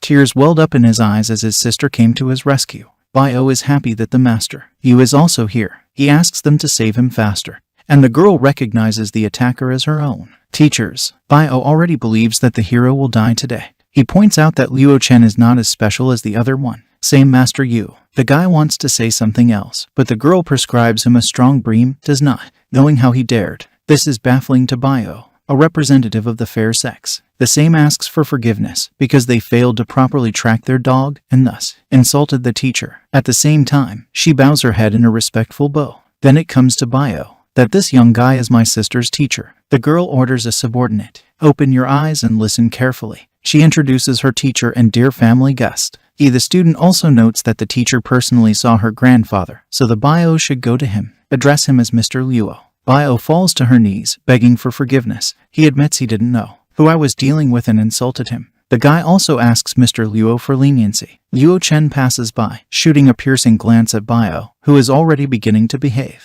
Bury it. The student wants to intervene in this case, but the hero stops him with a hand gesture, saying that since it was her man, then he would leave it to her. The brunette also notices that he doesn't. Be sure to ask their opinion. A representative of the fair sex rejoices, demanding for the subordinate to thank Mr. Luo for showing mercy. Bio bows down. Thanks to. The girl asks the teacher to wait. She catches up with him on the way out of the building. It turns out that she was supposed to give him an invitation letter on behalf of her grandfather to the Tongju auction. The interlocutor hands the guy a beautiful envelope. The hero doesn't understand. Why does he need it? The girl asks if the teacher remembers the small wooden box from paintings. Luo Chen assumes that this is a box of spiritualized seed, so he says. She asks what's wrong with her. The student explains that her grandfather noticed that he was interested in her, and I wanted to invite him to this auction because that wooden box was originally wanted. Put it on it. The hero notices that the family is going out of their way to attract him to their side. It may cause a lot of trouble. He informs the student that he accepts the invitation letter. He also asks her to pass on his gratitude to her grandfather. The student declares that he will pick him up in the morning, but Luo Chen insists that it is not necessary, because he will get there on his own. The guy jumps into a taxi and drives away. At the same time, subordinates treat Bio's wounds. The Dao clarifies whether the young man they ran into is definitely their sister's teacher. Bio also notes that today they were disgraced and defeated. It also requires that the next time they met the guy, they were respectful. He also wants to cook expensive gifts so that one day you can personally go to him and ask for forgiveness. Bio realizes that even if they do not have the opportunity to make friends with people of this status, they should not. You can't remain enemies. Events are transferred to the living room of the Yamaha Hotel. Luo Chen puts it on, the suit, and comes in it. He gives the guy at the reception desk his invitation, and then passes forward. In the spacious hall, the rich chat about their own business. Chao communicates with an acquaintance who he says that he just saw a new face in this place. The fat man had heard that the new guy had very large connections, so he asks the interlocutor to find out more about him. Then baby Chen asks to see this person, noting that usually people of the same age come here, and they almost all know each other here, so he doesn't understand how a stranger could appear here. Then he notices Luo Chen, who is wearing a suit. His appearance angered Ko because he does not know how he got there for such an event. He admits that he knows him. The interlocutor hugs him, stating that Chen is really very cool. The fat man wants to know what family this person belongs to. He wants Ko to introduce him so they can get to know each other. Little Chen also states that this is just nonsense because this guy is just a redneck. The interlocutor reminds us that this is impossible because today there is a private auction, not an open one. This means that a person with no connections would not be able to get here. Ko then claims to have seen the guy for 2 days back. He's willing to give a damn that this guy is just a redneck. The friend decides to accept the words. The guy is for the truth, so he notices that in this case he does not need to talk to him. Get acquainted. The fat man notices that Little Chen's tone has changed, becoming far from normal. Joyful, then Ko says that this puppy dared to recapture the girl from him. These words, they surprise the interlocutor, who believes that the boy was lucky to live since he dared to do such a thing. He steps forward, deciding that he will help his bro deal with Luo Chen. Luo Chen is sitting in the audience reading a book. Ko's friend decides to talk to him. He notices that he hasn't seen him here before, so the fat man asks who he came here with. The hero simply ignores the interlocutor, doing his own thing. Then he decides to step in. Little Chen, he loudly declares that his friend asked Luo Chen a question, and then asks if he is the right person, deaf or dumb. The brunette reports that the wind suddenly blew and raised ripples on the spring waters. The pond. The companions look at the guy with incomprehension, not understanding what he is talking about. They count. What's wrong with his head? Then the girl in the next chair chimes in. She repeats the hero's words, then explains what he wanted to say and what he cares about it. Luo Chen closes the book, stating that dumb people like them need to learn more, otherwise, even to understand that they were cursed, they will be forced to look for an interpreter. Girl, he covers his mouth to keep from laughing, and the two guys start shaking with anger and anger. Friend of Chao, the first one can't stand it. He claims that the guy needs to spend less of his ancient knowledge, phrases, because he can take his life at any second. Then another person approaches the noisy company, who is in a hurry to understand the situation. This, Manager Lee. The fat man puts a hand on his back, claiming that he arrived just in time. After all, an unknown character somehow snuck in here and made a big fuss. The manager is very politely asks the hero to show him the invitation. Luo Chen also clarifies why the interlocutor. She only asks him because there are so many people here. The man explains his actions by saying that he knows all the other people, and of course they don't need to be checked. The two companions nod, with his head behind the man's back, while he stresses that he has never seen Luo Chen here, and if it doesn't show the invitation letter, then it will have to ask it to leave. The hero decides not to be stubborn and show the invitation letter in a red brochure. The Trinity is surprised by this development of events. The fat man immediately calls it a fake, stating that the beggar cannot to be such a thing. Ko joins in, demanding that Luo Chen stop pretending. Manager Lee asks his friends to be patient, because this may not be good, affect their reputation. He suggests that they go up to the upper hall and rest. And here he is. Be sure to deal with everything. The guys decide to leave this matter to the man and leave. Here, the manager begins to speak quite differently. He notices that he has already done enough to preserve his reputation, so today it doesn't matter if he has an invitation card, a letter or not, for he must leave in any case. And if he is thrown out with a scandal, then this is going to be a very ugly situation. At this moment, several people appear behind Luo Chen. thugs. Then a loud voice from behind makes everyone turn around. I decided to attend the event myself. Elder Yi is the last to approach the manager, noticing that he is too bold. Once, I decided to expel the dear guest invited by him. Li turns to look at the hero, not sure what it is. He is this guest. Luo Chen notices to himself that the old man has arrived just in time. Otherwise, he would have to expend the rest of Emperor Wuji's strength in such a place. Mr. Yi with his. The granddaughter decides to find out if everything is in order with the hero. The girl also notes that she was late, that he's asking for forgiveness. Luo Chen, on the other hand, is confident, saying that everything is fine and it's unlikely that he is either. Something might have happened. The manager is aware that esteemed Elder Yi is using politeness in speech in relation to someone. This only finally finishes off the man. Granddaughter in. The grandfather notices that the subordinate showed inattention. The latter admits that, I made some serious mistakes and behaved like a blind dog. He wants to say something else, but Mr. Yi shuts him up. Luo Chen insists that it's all a small matter, so don't get angry. Then, the elder orders Lao Yu to deal with it. Events are moved to the top floor. PRJSC. He communicates with his friend, noting that they were well supported by Manager Li. Interlocutor. He also realizes that some redneck decided to measure up to them. Suitable for friends. Father Ko, who urges you to behave decently, because they say that today the respected.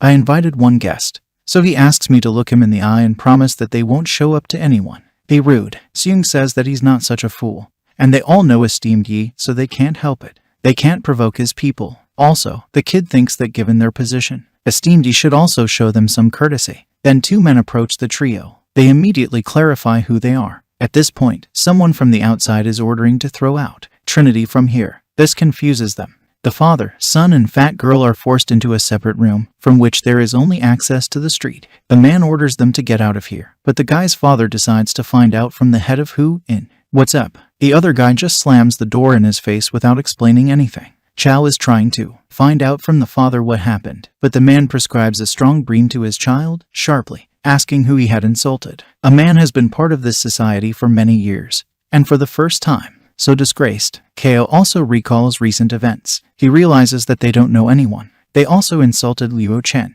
The guy initially thinks that he just has an unrealistic reputation, but then he discards this thought, considering it impossible. The auction is currently underway. In full swing, the host congratulates number 23 on purchasing a pair of hairpins, Dragon and Phoenix, for 170,000 yuan. It warns that soon their employees will be able to. They will sign a contract with them certifying the trade transaction. After that, it goes to the next lot. Luo Chen mentally notes that all the lots here are works of art and antiques. Then Elder Yi asks the hero to wait a little longer, because soon the other one will come. Human. The guy already suspected that the old man invited him for a reason, and now it was revealed. The truth is that he has some business with him. The white-haired man decides to clarify that with the man they're waiting for. He's known for over a decade, and he's never suspected him. And if he hadn't seen the fake on the train then, he would still be in the dark. Here too, a man with glasses approaches them. He apologizes for his tardiness, justifying it by saying that, I was stuck in a traffic jam. Elder Yi looks at the hero expectantly. The expert notices Luo Chen, deciding to clarify what it is. A young man. The old man says that this is his new friend, who has a lot of experience. He has a talent in the field of object identification,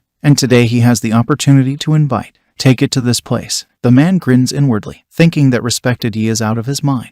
He's not, especially believes that the young man on the contrary is able to conduct examinations. The expert apologizes by saying that I didn't know they were colleagues. The hero forgives him for this. The same seethes with anger, because with his qualifications and experience, calling this boy a colleague is like flattering him, and the other boy is a coworker. I didn't even compliment him back, just looked down on him. The expert decides to teach you a lesson. An arrogant youngster. At this time, the host puts up a new lot, calling it one of the main ones. This is a bronze antique sword from the Eastern Zhou era. During this period, the skill of the bronze, the art of antiquity has reached its peak. The man notices that this thing is quite good. He also claims that it will be very difficult to find it on the market in such good condition, and the initial price is not high. The expert offers to buy it. The hero intervenes in the conversation, calling. The new lot is a bit questionable. The man decides to show off his knowledge, stating that there is an experience that is several decades long, and his young colleague hardly even knows how much. The item must pass the verification procedures to get to the auction.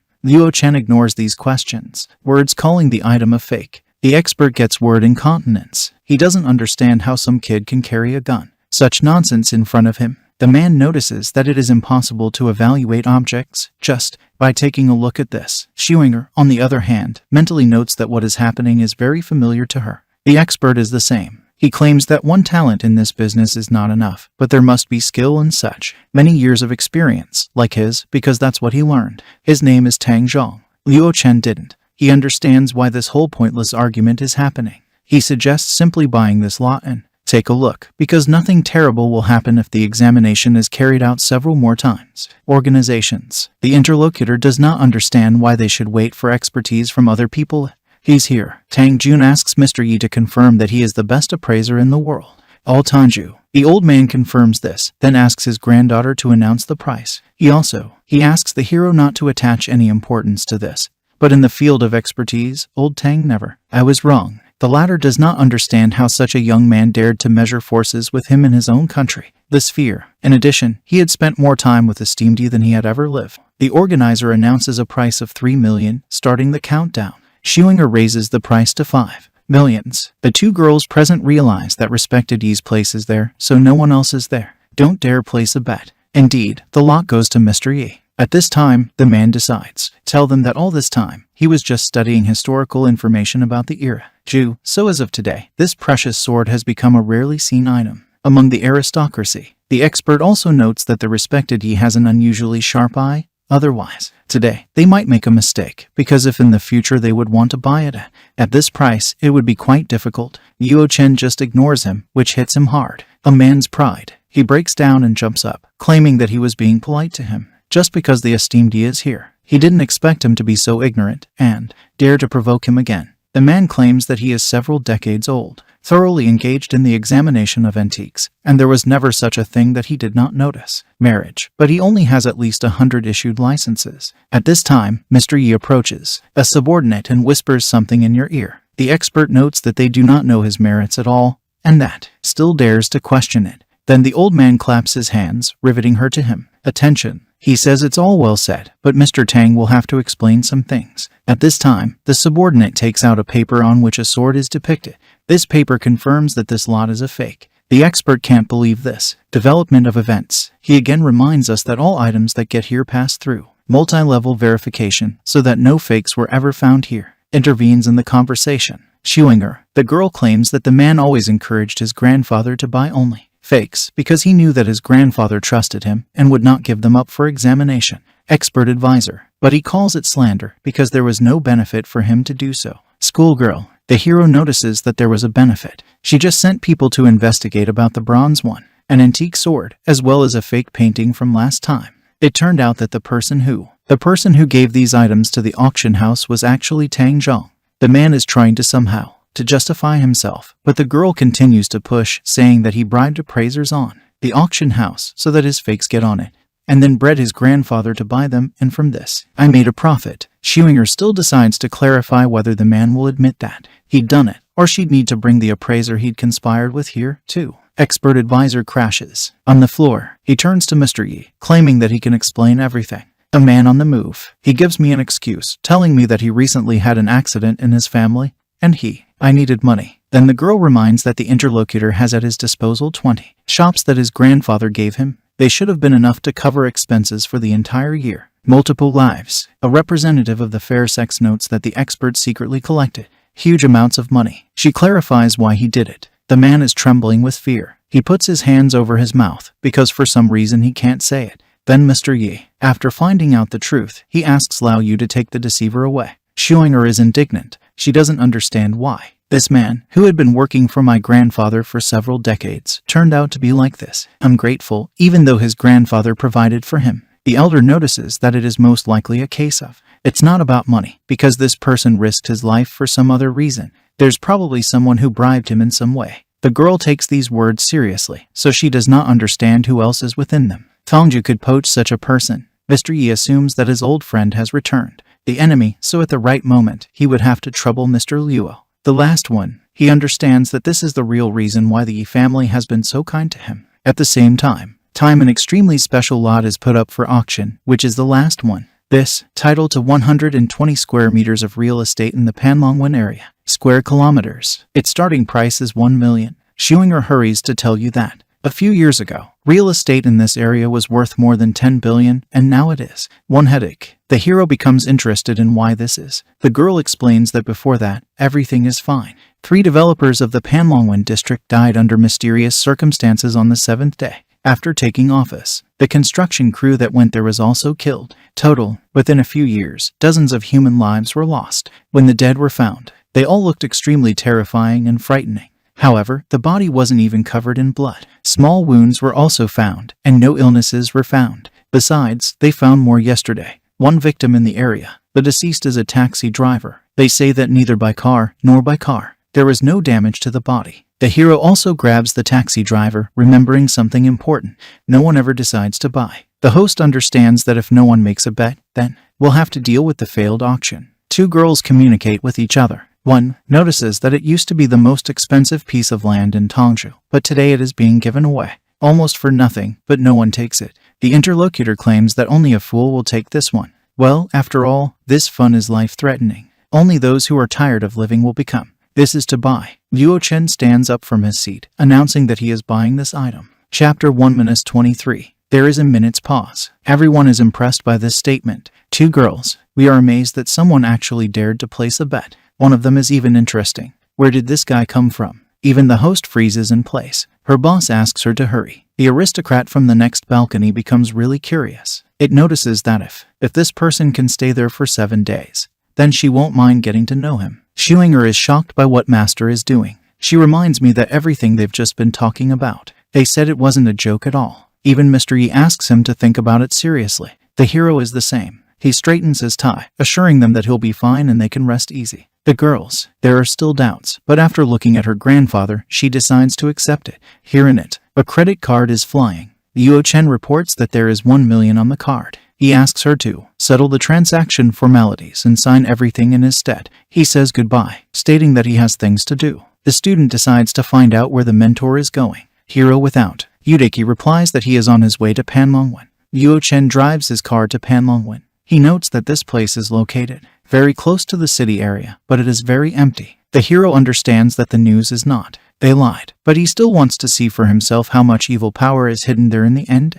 Evil spirits. He gets out of the car and sees cyclones circling over the completed building. Dark energy. The dark-haired man holds out his hand, telling them to leave. He is still amazed that at the midday hour, when the Sun Kai is extremely pure, so much dark energy could be gathered here. Cold evil energy. He moves closer to the unfinished building, realizing that the main thing is that the building is not built. The construction has already been completed, and that a lot of money was spent on it once. The hero is being stalked. The feeling that something is wrong here. He makes the frame with 4 fingers. Luo Chen feels that on a high mountain, the lone wind is raging. It turns out that this is the place from the very beginning. It collected the souls of the dead. A single high-rise building also collided with several bloody deaths, and it's not surprising that there are so many harbingers of trouble here. Apparently, after he gets it, he will have to put a lot of effort into converting it.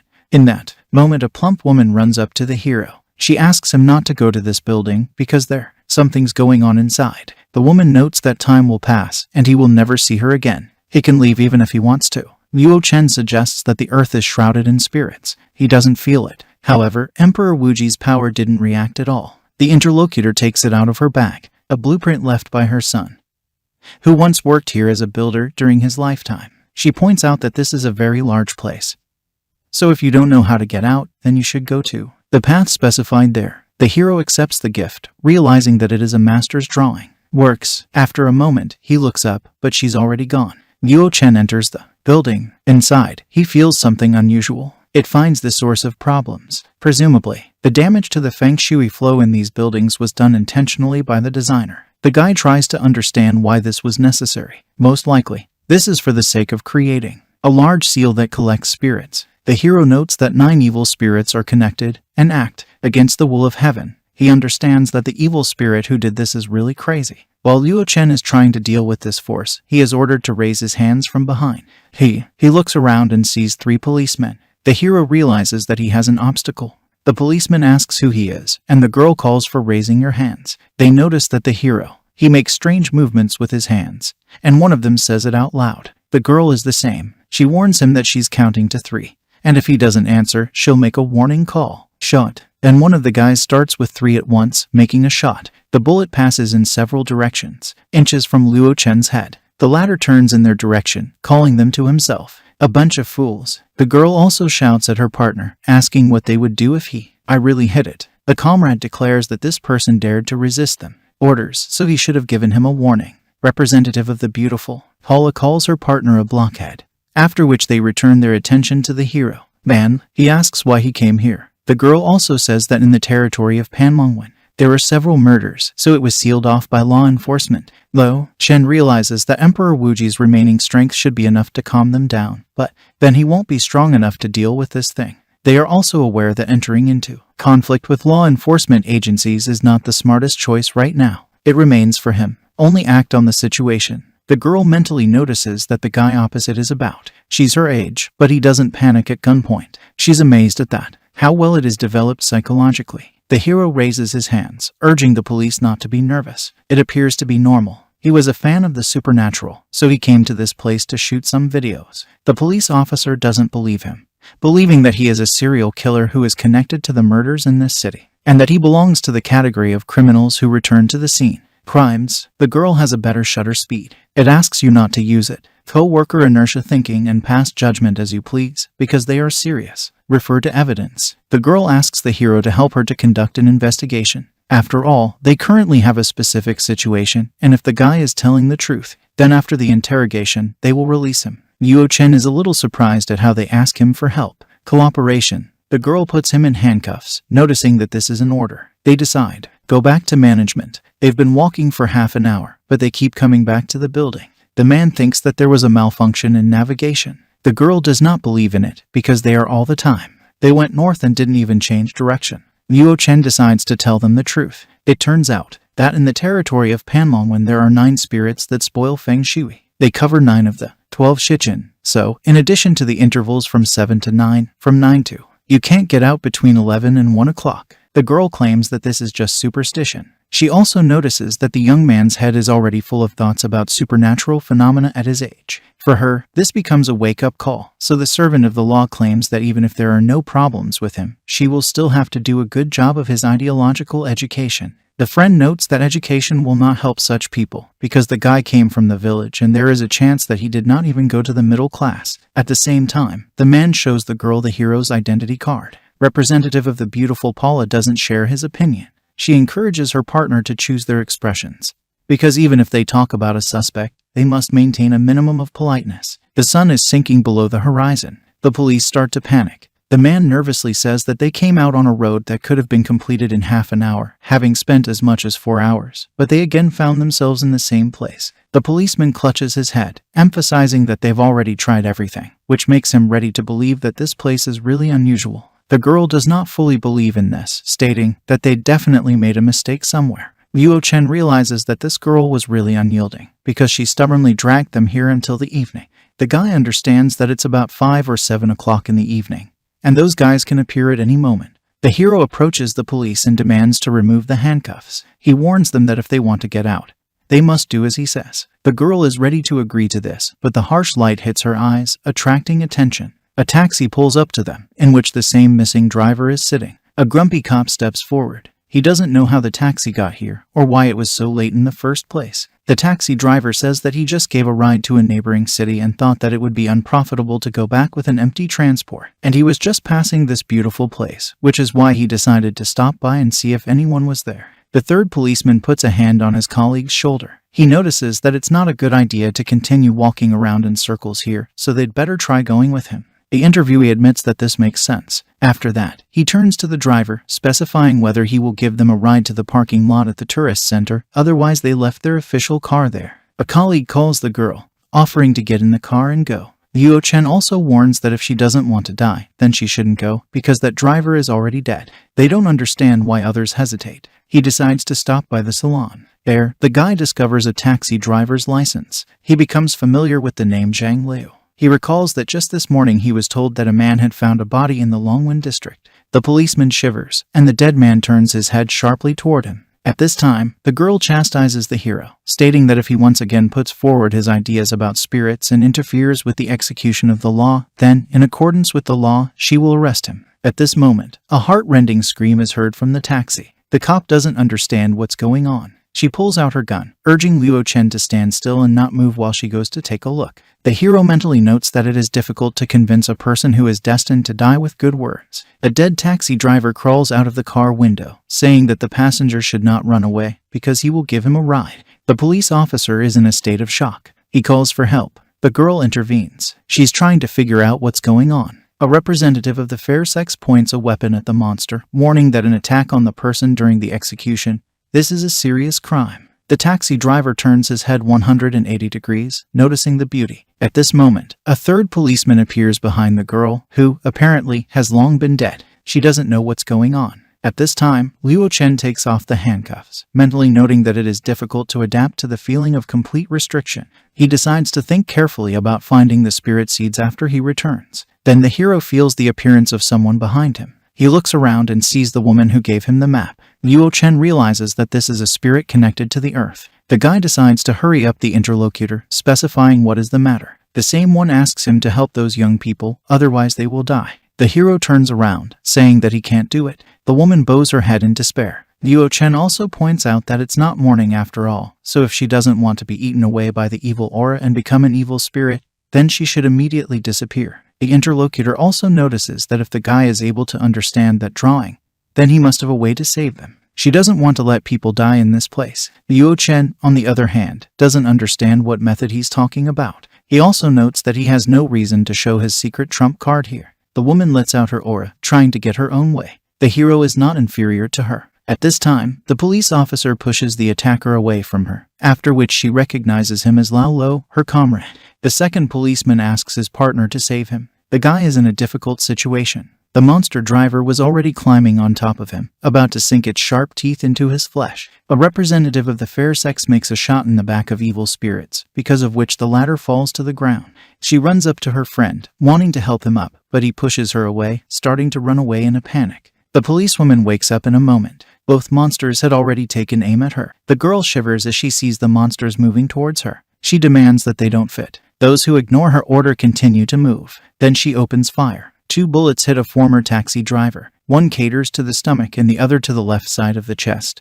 But this does not stop the monster. The police officer doesn't understand how this is possible, because she was hit right in the heart. Even before her death, she believes that somewhere she just made a mistake. Tears trickle down her cheeks. The monster raises its hand to kill her, but Luo Chen intervenes. He cuts down one of the monsters, which then turns to dust. The second evil spirit does not understand who he is. The hero also gives him 3 seconds to thoroughly remember the wonderful time when he was a man. The monster puts his hands out in front of him, asking him to wait, but Luo Chen says that time is up. After that, he dispels the monster with a wave of his hand. The hero orders the girls to go to him. She tries to get to her feet, but she can't do it. Apparently, due to a bad fall, she injured her leg. Luo Chen exhales heavily, but still scoops up the policewoman in his arms. She wants to say something, blushing with embarrassment, but the guy demands that she stop talking. During the journey, she decides to question her savior. She asks the following questions. Who is he? How did he remove the handcuffs? What happened to the other 2? What did he just do with them? Luo Chen doesn't want to answer so many questions, so he says that he will only answer one, so the girls should think carefully. Then a representative of the fair sex asks how they can get out of here. The guy also recalls a recent conversation with the spirit. The place where the 9 evil spirits generate yin is a seal that concentrates the spirits and locks up the souls of the dead. Everyone who was killed here became evil spirits. And when the number of evil spirits reaches 90, the king of evil spirits will be incarnated. If these people are absorbed by the evil aura, then the local master will awaken. By that time, even if the hero's skill level becomes even higher, he should not think that he will be able to get out of this situation in one piece. The hero then realized that the interlocutor wants to force to save people. He admits that he is very sorry, but judging from what he has just encountered, this magic seal is striving to form, and it has very little left. It can be said that even the earth spirit is here. It is necessary to turn into evil spirits, but this will not affect him in any way. Then the woman asks what the hero will do if this magic seal also holds back the dragon veins. Luo Chen runs into the house with the police officer in his arms. He demands that she get off by simply stretching out her arms. The same one asks you to do it easier. When the girl is on her feet, she looks around, realizing that they are in some old house. She decides to clarify why the savior brought her here. The brunette asks her to be quiet, explaining that they won't be able to leave tonight. This surprises the fair sex. and the hero admires the appearance of a powerful stream of scarlet energy that hits the sky. Luo Chen says that the police officer will stay in the house tonight. He instructs her not to leave it a single step until dawn. The guy snaps 2 fingers, creating a defense. The girl ceases to understand anything, so she demands an explanation. The hero says that he has no normal explanations, but only superstitions. This angers the cop, but she accepts the fact that the guy was very vindictive. She recalls recent events, admitting that they are simply incomprehensible to the mind, even though she's experienced it firsthand. She still can't believe that the supernatural forces can actually exist. The girl decides that tomorrow she needs to submit a petition to the General Directorate of Law Enforcement to raise the level of investigation of the Longwen District to the highest. She believes that it is necessary to make everything secret explicit. Then she notices that the guy has opened the door. The girl is in a hurry to find out where he is going. Luo Chen explains that he is going to rescue her partner. The police officer recalls that Commander Zhu ran away from her. She swallows her pride as she asks if the guy will be back. The hero does not give an answer, closing the door behind him. Outside, Luo Chen realizes that the earthbound spirit did not lie, although his divine Kai hasn't been awakened yet, and he can't sense the faint energy of heaven and earth. However, judging from the signs of this spirit seed's rebirth, it's safe to say that there are indeed dragon veins in this place. If originally each of the evil spirits and the 9 evil spirits focusing seal needed to be corrupted by at least 10 evil spirits to activate the seal, now, due to the influence of the dragon veins, they would only need half of the original amount to complete the ritual. The hero is attacked by one of the monsters. He easily dodges its attack, and then deals with it with a single swipe of his finger. After that, other monsters run to the sounds of battle. He recalls Xia Jingjing's words, according to which, to date, there are only 40 cases in the Panlongwen District case 3 victims. If you add poor Luo, there are 44 law enforcement officers. Thus, the last evil spirit is missing to form the 9 evil spirits connection.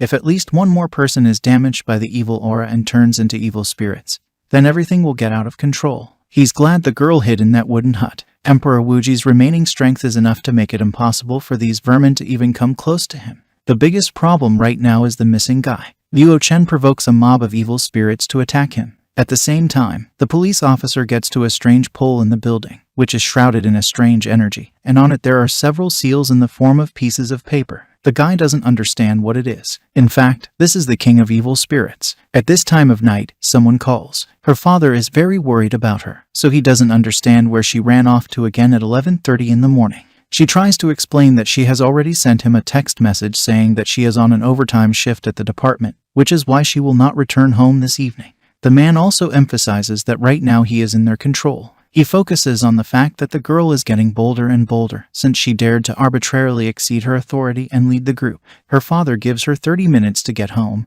or he'll have them all suspended. The boss is no exception. The girl wants her father to listen to her, but he hangs up. She kicks the furniture in anger, then notices that her leg doesn't hurt anymore. She thinks about what she should do. A representative of the fair sex is aware that the man said that you cannot go out until dawn. But if she continues to hang around here, then her professional career will end there. She recalls Confucius saying that he didn't talk about supernatural things. She decides to leave the house. Here the girl is not allowed to leave the spirit of the earth, which pushes her away, closing the exit. The woman declares to herself that you cannot go outside, because it is very dangerous. No matter how, they need to wait out this evening. The spirit realizes that this girl is a good person. In addition, she has a celestial with her, so she must be protected. The policeman decides to find out who is in front of her. The spirit is a little surprised that the interlocutor can see it. The woman realizes that she has not seen her before, which leads to the conclusion that the boy did something to her. The woman recognizes the girl as Miss Xia, and the latter is shocked, not understanding how the woman opposite can be alive. At the same time, a police officer runs away from one monster, asking for help from at least someone. He tries to hide around the corner, but there's another thing waiting for him. He shouts that they don't respect military morals at all. Realizing that he is cornered and has nothing left to lose, he decides to fight to the end. A man with fists and tears in his eyes pounces on one of the monsters. He strikes the body with his eyes closed. Nothing happens for a few moments, and then he opens his eyes. The monster turns to dust before our eyes. The guy thinks that his opponents are very weak, or he is very strong. At this point, someone reaches back by the scruff of the neck of the policeman. The hero reacts in time, leading the person away from the blow of the next monster. Luo Chen calls the guy an idiot, and then kills the second monster. The hero approaches the post. The hidden dragon is coiled up in a pool. Evil spirits are hiding behind a mountain range, relying on immature dragon veins that have been accumulating for 100 years. Now only one sacrifice is missing, and then it will be possible to combine the accumulated souls into flesh and return to life, violating the laws of nature. It's just a pity that he made a mistake in choosing the location, since this piece of land belongs to Luo Chen, who wouldn't be allowed to leave a pest like him behind. And these dragon veins would be the first nutrient to awaken his inner divine Kai. The hero is going to finish what he started. At the same time, a police squad enters the territory of this area. The head of the department orders everyone to search separately, so that they will definitely find them today. The two guys start a conversation among themselves. It turns out that Xia Jingjing is the eldest daughter of a famous family. One of the guys doesn't understand why she should risk herself so much by pointing out that she doesn't have any connection.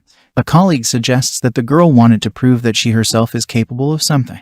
A friend notices that this is a very unwise approach with her position, because it would be better for her to find a groom early. A colleague asks a friend if he has any chances. The interlocutor turns around, stating that if only in his distant dreams. At this moment, an ominous figure appears in front of the policeman. The guy wants to warn his partner, but doesn't have time. The monster touches it, activating the seal. At this point, a dark hand is directed towards the hero. The events go back a week. It turns out that the woman came to the police about the loss of her son. His name was Zhao Jisheng. He was 29 years old. He graduated from the University of Architecture and worked as a chief design engineer for a hotel in the Panlongwen district. She said that her son disappeared a week ago and did not respond to calls and messages. Her husband passed away early, and her son had to share all the hardships and losses with her since childhood. But he was always very reasonable and never gave any reason to worry. Previously, when he was busy at work, it was still through I've been calling for 2 days, and now I haven't been in touch for several days. The police officer also asked her mother not to worry, because as soon as they registered all the data and confirmed that there were no errors, they would be able to request video monitoring throughout the city, so they would find it very quickly. The woman is about to leave, but the policeman stops her. She had just looked at the data on her son, from which she concluded that the living conditions for their family should be quite good. The woman explains that she cannot spend the money that her son earned without sparing his life. After a while, the girl comes to his supervisor, who has no authority to investigate without any reason, even though the surveillance system has shown that the person disappeared near the Panlongwen area. The man asks that the subordinate not get excited. It's all about the Panlongwen area itself, which is considered a strange place. The authorities have long sealed it, and it is not known when this ban will be lifted. Plus, it's been 10 days and the person hasn't returned. The boss says it doesn't bode well. These words make the girl angry. She doesn't want to be left out because there was only a mother and son in that family. They were each other's mainstay, and now they are the only hope. The representative of the fair sex notes that people disappear without a trace in the territory under their jurisdiction, so they simply have to find them. The man decides to go all in. If the girl now calls her father, and he agrees, he will immediately apply for a temporary lifting of the ban and allocate her their investigators. The girl doesn't understand why she has to call her father for this. She focuses on the fact that people are disappearing there, so it really doesn't bode well. The boss turns away, saying that she will have to find a way to do it herself, because he will not dare to take on such a responsibility. The police officer turns around, claiming that she herself will go to the main department to ask for authority to investigate.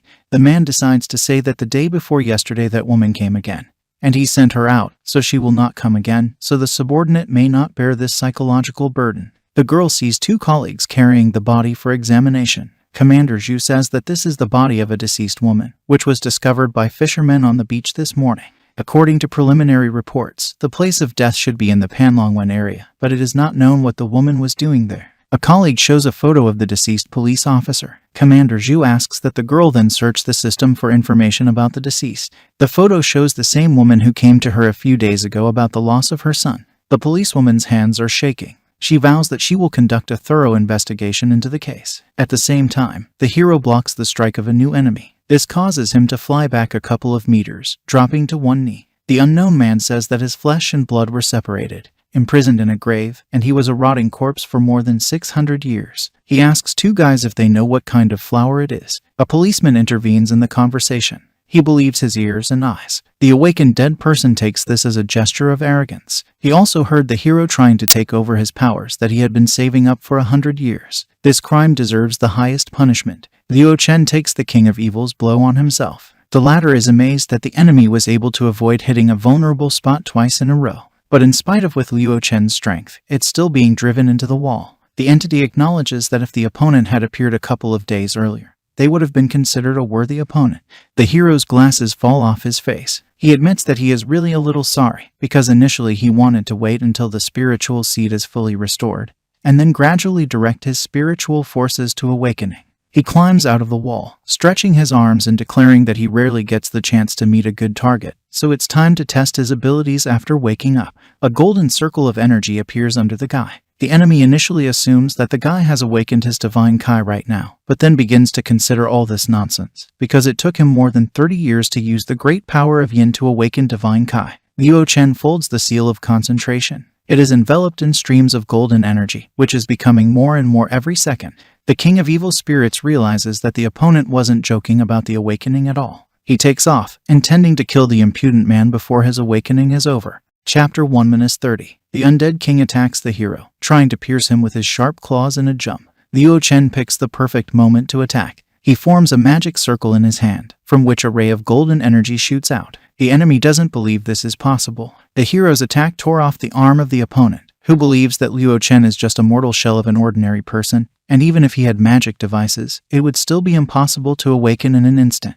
As the undead king talks about this, his lost limb grows back. The guy also suggests that the opponent try again after such words. Columns of blue energy burst out of the enemy, which take on human faces. He thinks that the hero is trying to bluff, so he repeats his attack. Luo Chen doesn't move from his seat. This time, he concentrates more energy in his attack, and then attacks the undead king again, who realizes that the true essence of Yang. This makes him wonder just who his enemy is. The hero comes forward. Noticing that the opponent still believed that he really woke up, he only points out that this is not so surprising, because he completed the divine Kai awakening 1,000 years ago, and it was easy to repeat it again, although even then, it only took him a minute to awaken. The evil spirit also says that the guy should not be arrogant, because he just woke up, because of which he will be able to use true Kai only a few times. So if he does not manage to defeat the undead king in 3 strikes, then at least he will do everything to make the hero he died with it.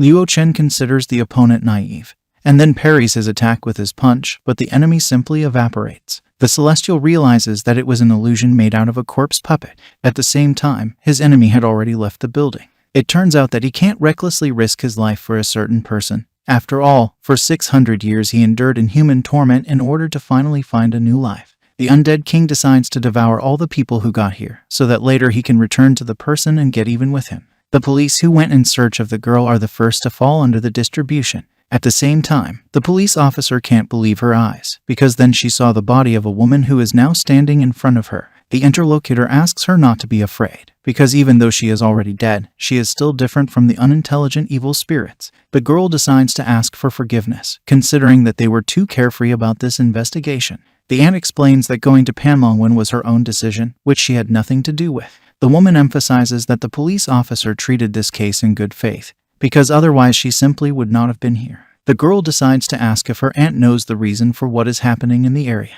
The interlocutor wants to tell us who really was the instigator of everything, but she is interrupted by the voice of police officers from the street. Several of them are heading towards the house. Xia Jingjing, he doesn't understand why the police are here. One of the guys starts knocking on the window, asking to open it. He looks inside. The guy recognizes the girl, and then says that he is from the law enforcement agencies of the Amping district. It turns out that he had come looking for them by arrangement with their Zhu department superiors. The policewoman looks at her aunt, who nods approvingly. She remembers perfectly well that she was told not to open the door before, but she decides to do it because the woman approved. A member of the fair sex lets a guy into the hut, but before he can be happy, the undead king grabs him by the head, who immediately turns the boy into his pawn. He thanks them for opening the door. Auntie One realizes that it was a trap, but they don't have time to do anything. The undead leader grabs Xia Jingjing by the throat. The monster sees fear and a desire to escape in the girl's eyes. He lifts the cop off the floor with one hand. She's shaking all over, trying to free herself from the stranglehold. The undead king understands that bespectacled scoundrel has specially set up a magic barrier here to protect this girl, which means that she is of some use. He thinks for a few moments. Xia Jingjing doesn't intend to die. She wriggles out of the monster's grip, then falls and kicks it with her foot. The undead king gets serious. Several scarlet energy paws appear from its body, pinning the girl to the floor. He notes that her daring deserves praise, but nothing more. A beam of dark scarlet energy shoots out from the dead man's hand, which is about to break through the police officer's head, but the ant covers her body with Xia Jingjing's. Before she dies, the woman remembers Shen. One day, she contacted her son via video link. The woman notices that in a few days there will be a new year. She asks how her son is doing. She recalls that the guy had to find out in a few days what date he could come. The woman notices that she will prepare food for him. At the same time, the young man is corresponding with his superiors. He asks the director of New to postpone the deadline so that they can organize everything properly. The boss says that he has already signed the corporation's agreement, so he will need to approve the project in early spring. The guy tells us my mother was told that he wouldn't be able to come for New Year's. The woman is dissatisfied with the fact that her son has not come to her for the New Year for the second year. He also explains that he has a lot to do. The woman notices that there are a lot of things to do, but this does not mean that you cannot rest and you cannot return home. She is worried that her son will ruin his health. She encourages him to take care of himself. My mother remembers what happened at the Mid-Autumn Festival. She'd lived in the apartment he'd rented for her for 3 days, but she'd only seen him once. He just came, ate, and left again. She was beginning to get the impression that her son wasn't going to work, and that he wasn't going to work. He is a serf. These words make the guy lose his temper. He notes that now everyone is ready to exchange their lives for money. And if he did not do this, they would live forever in the village, and all their lives others would treat them with disdain. The son recalls that moving to Tongju cost tens of millions, and relying on the pennies that the mother earns with her scams is stupid. He doesn't like that his mother spends her days studying witchcraft and feng shui, because if she had been doing something serious back then, Dad wouldn't have had to work 2 jobs and wouldn't have been hit by a car. Memories jump.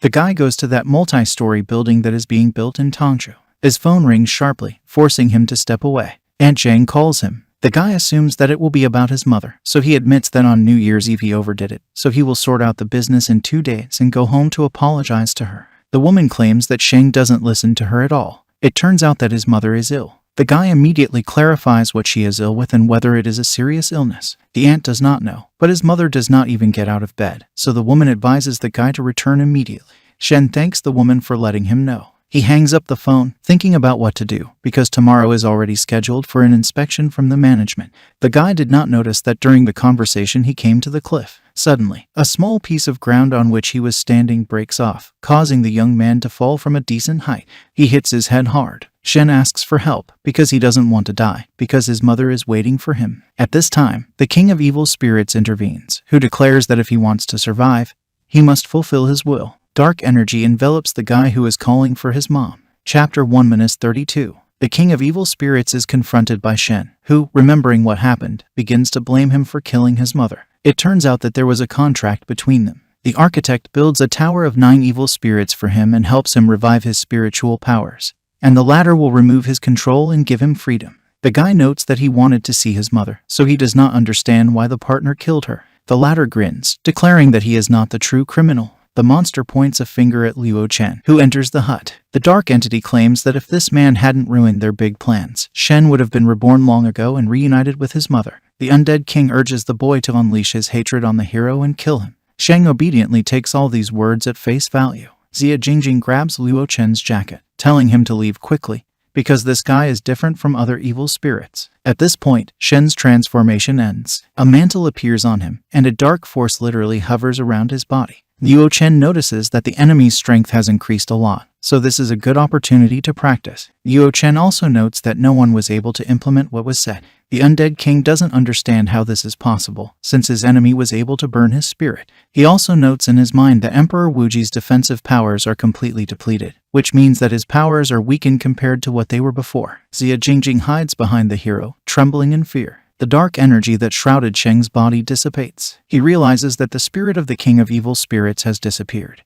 But now he will not be able to see his mother for the last time. He asks to be killed. Then a plump hand falls on the architect's cheek. He opens his eyes on his knees. His mother notices that her son is finally awake. The policeman is surprised that the aunt has not disappeared. Luo Chen also explains that this place has the effect of concentrating spirits and locking up the souls of the dead, so the scattered soul just needs to try a little bit, and then it can recover. The son apologizes to his mother, saying that he should not have said those rude words to her. The guy's face is streaked with tears, and the woman just says that he was always my mother's pride, so my mother could not take offense at him. The mother admits that it was she who did not have the ability to create a good environment for him. In Shen's mind, the following thoughts pop up. Memories of how he failed the exam because his mother couldn't calculate the answers to it. His classmates then mocked him, saying that his mother was a charlatan and could not predict the fate of people. The woman noticed that she herself forced her son to constantly work hard to get rid of the hardships that life in their family brought in. She saw how hard he was trying, so she always wanted to help, but she only added to his tension and irritation, so the one who should ask for forgiveness is her. Shen notices that his mother's spirit is beginning to disintegrate before his eyes. She's asking for her son live a good life. The boy's mother was gone,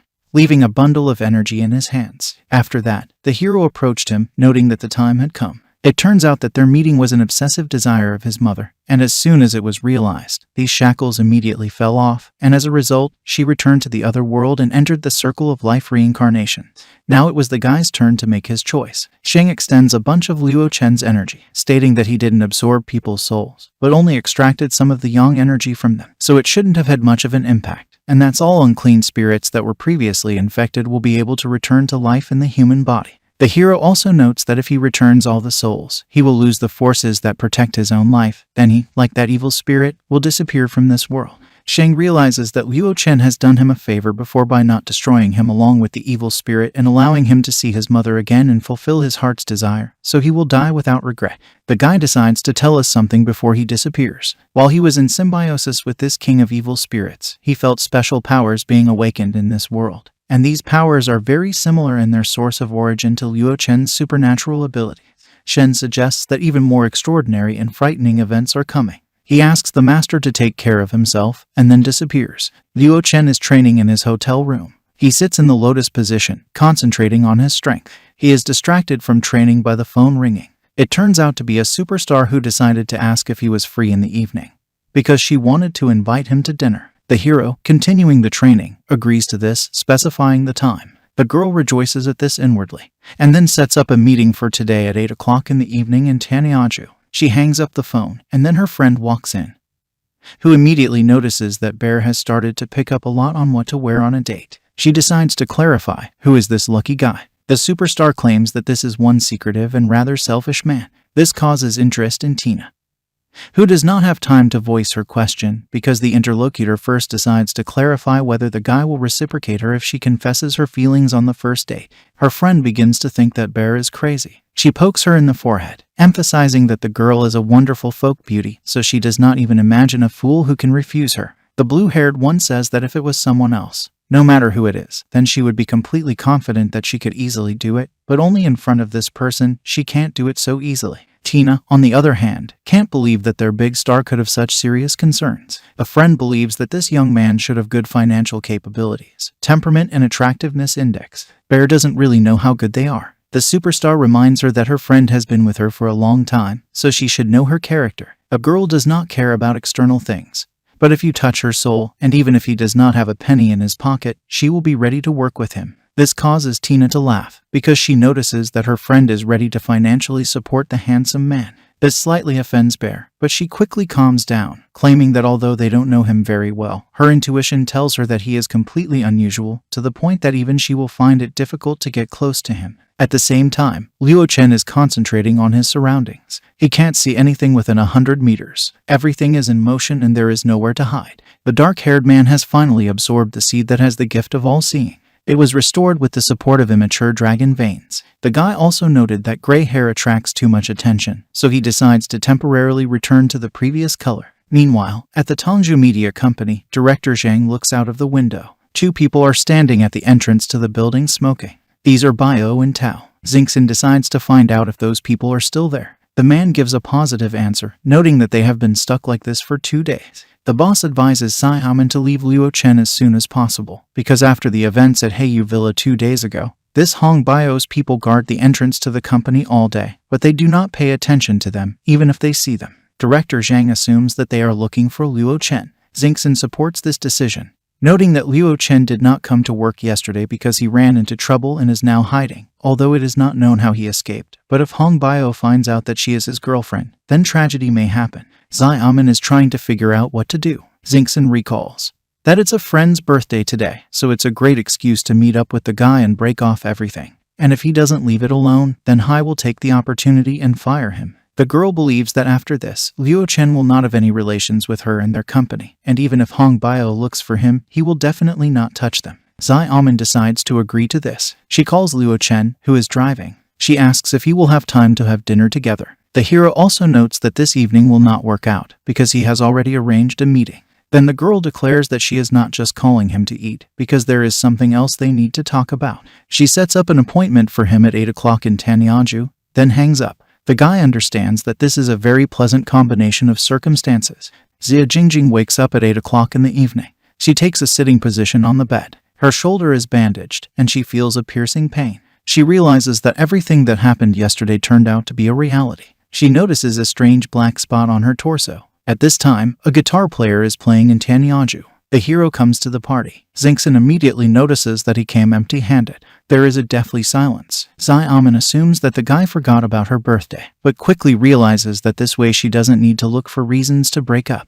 Luo Chen clarifies whether today we have it's her birthday. Xingxin continues to push, saying how is it that he doesn't remember such things when all their colleagues know so well about it. The dark-haired man realizes that he has come to some Hongmen feast. The hero realizes that if only he did not want to reveal through Zhang Xiaomin what forces are behind Chen Kao, he would not have left everything like this, but for this reason, he decides to join them in this game today. Luo Chen apologizes to the girl, claiming that if she doesn't mind, he will go and buy a present now. The girls continue to mock him. One of them claims that this is the first time she's ever heard of it, so that you can buy an emergency gift for a girl on her birthday. A friend of mine notes that there is only a large supermarket nearby, and there are no roadside stalls. She also brazenly offers to lend him money. Xiaomin says that it is not necessary, because they are breaking up. Luo Chen agrees. There is a deathly silence. Everyone is shocked by such a quick, concise, and confident response from the guy. The girl approaches the hero, asking him to repeat the last words. Luo Chen fulfills this request.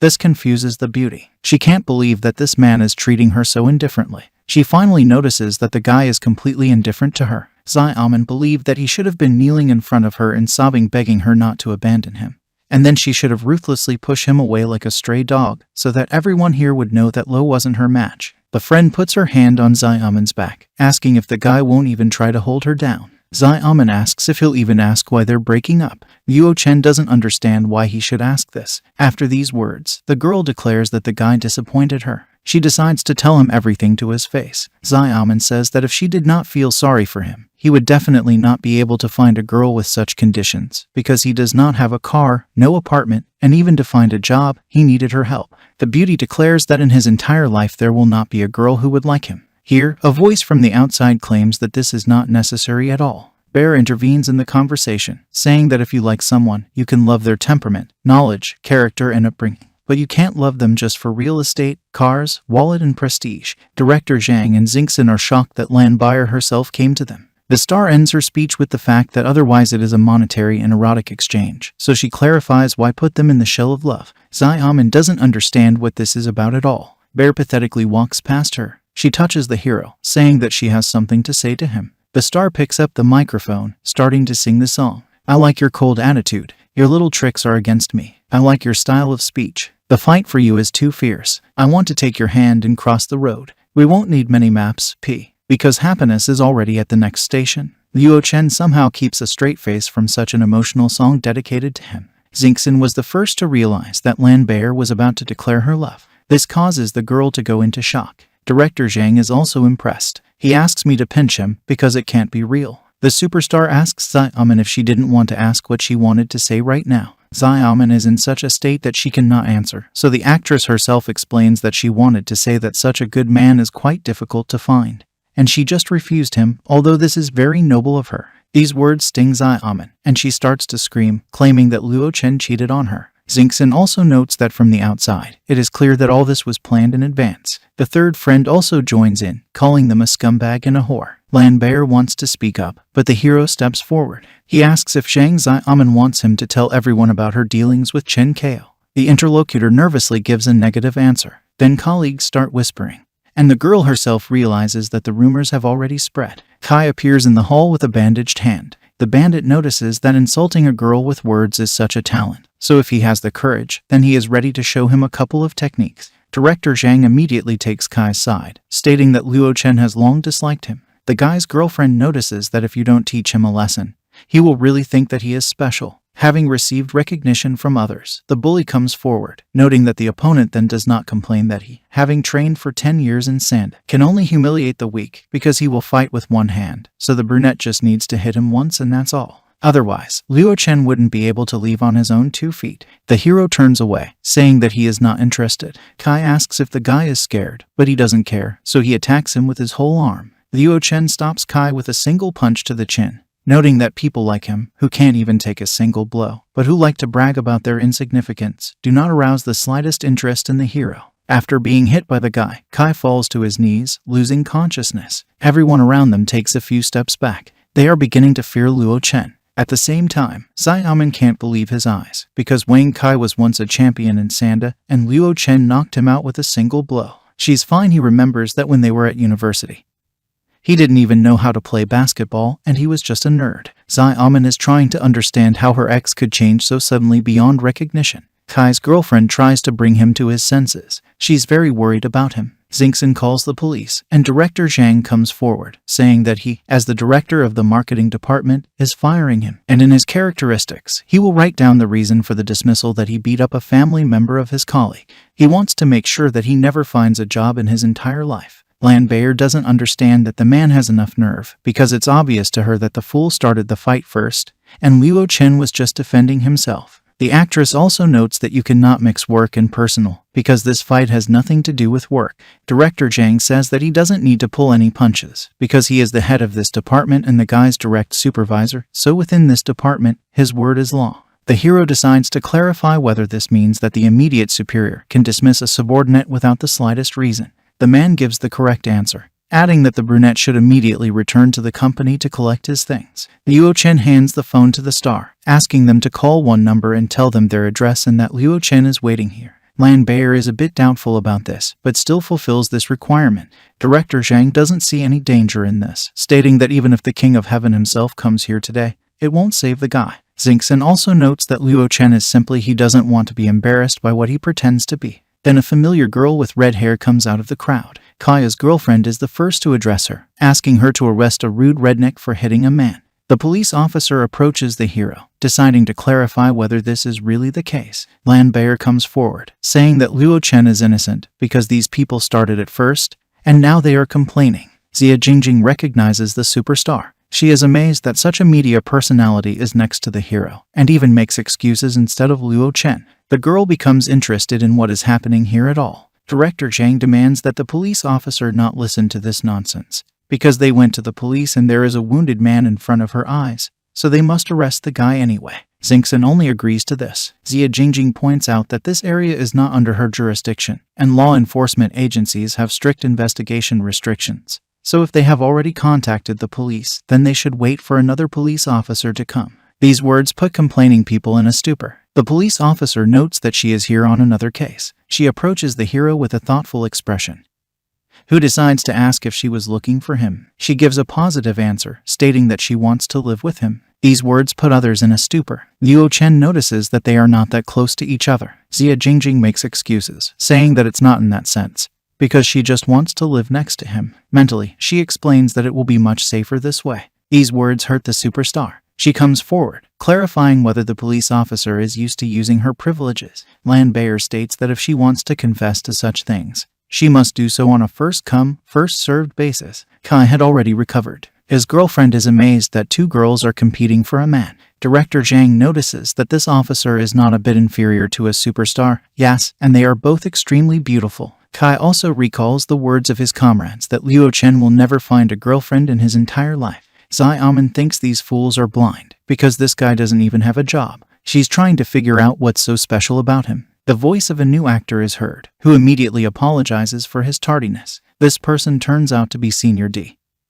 who is the HR director. Everyone is trying to figure out what he's doing here, because they didn't invite him. D approaches the hero, asking for forgiveness because he didn't know that he would also be here. He notices that he was nearby, and then asks if the guy will have any instructions for him. Luo Chen points his finger at Director Zhang, Xingxin, and Kai's girlfriend, ordering them to be fired. Xingxin is the first to break down, thinking that the hero is crazy. She doesn't understand the terms on which he wants to fire her, or even who the guy thinks he is. Director Zhang becomes suspicious, asking the girl to wait. He wants to clarify how Senior Dai just addressed Luo Chen. The answer puts everyone in a stupor, because the interlocutor tells that the director of Luo is the owner of their company. Xingxin takes off, thinking it's all a joke, because she knows perfectly well the standard of living of his family, because Luo Chen still studied with her and Zhang Xiaoman at the university. She just doesn't believe that you can become the owner of the company, being such a loser. Then Senior Dai shows some document. He explains that this is an electronic contract for the transfer of shareholder rights to the company. He urges the girl to open her eyes and look carefully, because Director Luo owns all the shares of their company, and he is the only shareholder. Xiaoman starts biting her nails in disbelief. She doesn't understand why he kept it from her. The girl feels bad that the true picture was exposed as luck would have it after they broke up,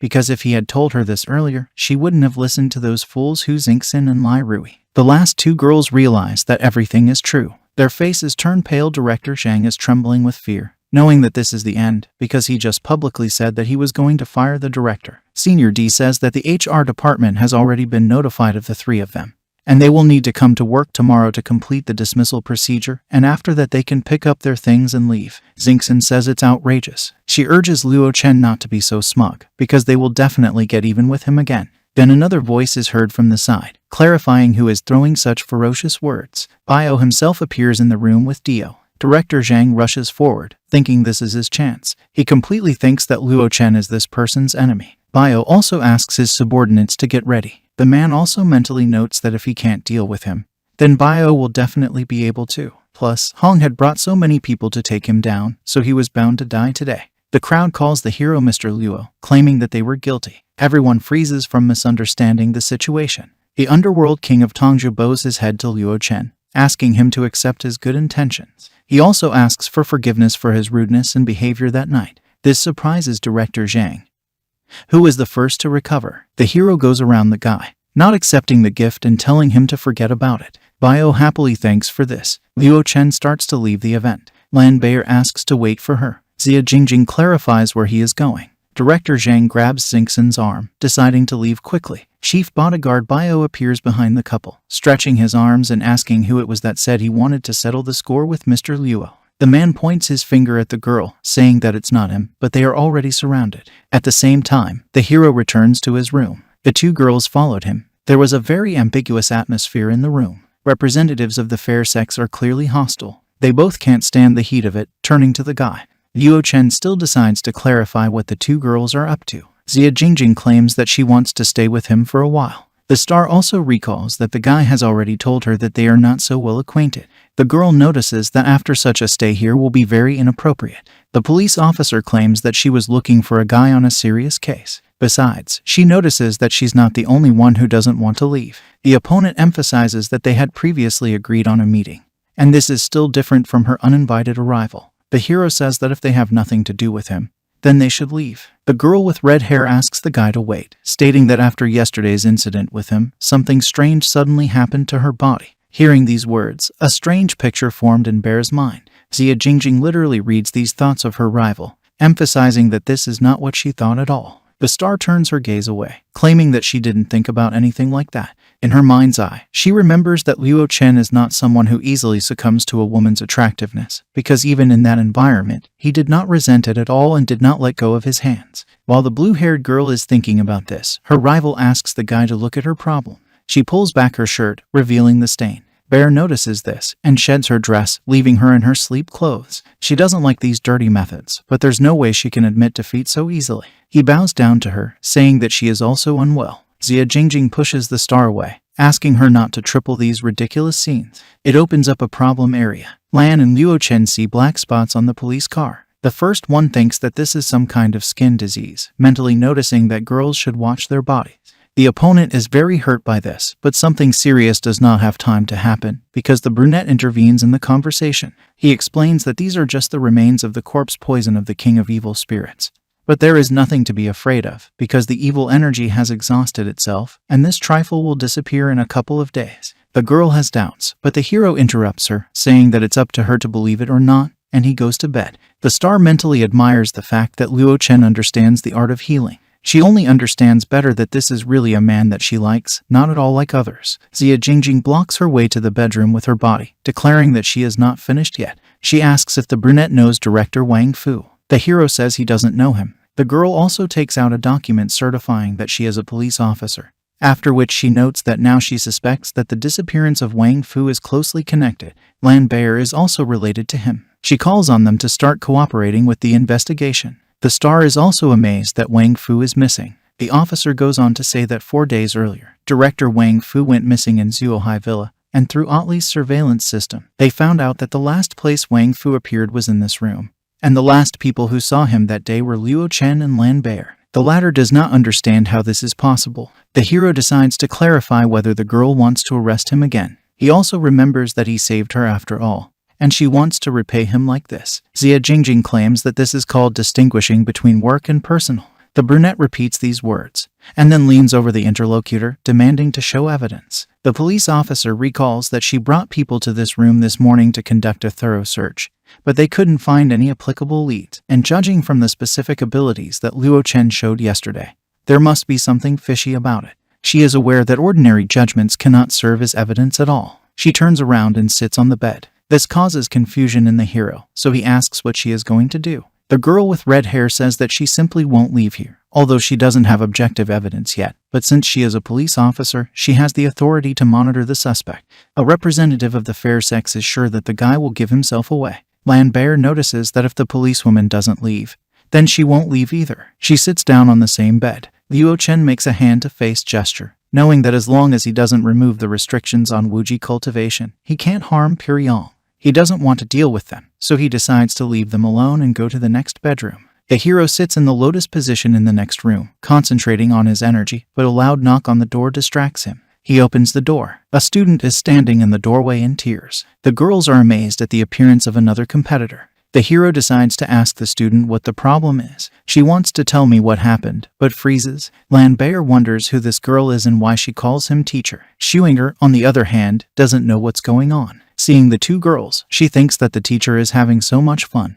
The hero, noticing the strange behavior of the interlocutor, asks her to finish her thought. It turns out that Grandpa was ambushed and seriously injured. The disciple begs to be saved. Luo Chen asks for directions. The star and the policeman begin to quickly gather, not understanding where and why they went a guy, but clearly wanting to follow him. They go to the Yi family's house. The elder is lying in bed, connected to a medical device. The old man jumps a little at the sight of the hero. He doesn't understand why he came here. A picture is quickly forming in his mind. The doctor asks dear Yi not to worry. One of the people present is a little surprised that Mr. Luo, who has been talked about so much by esteemed Yi, is so young. Mr. Yi says that you can't worry Mr. Luo about such a small matter. Before he can finish, a bloody cough breaks out of him. One of those present notices that the elder's wound is too serious now, and traditional treatment will not be effective. The girl claims that this will not work, because the grandfather is already old and you cannot risk it.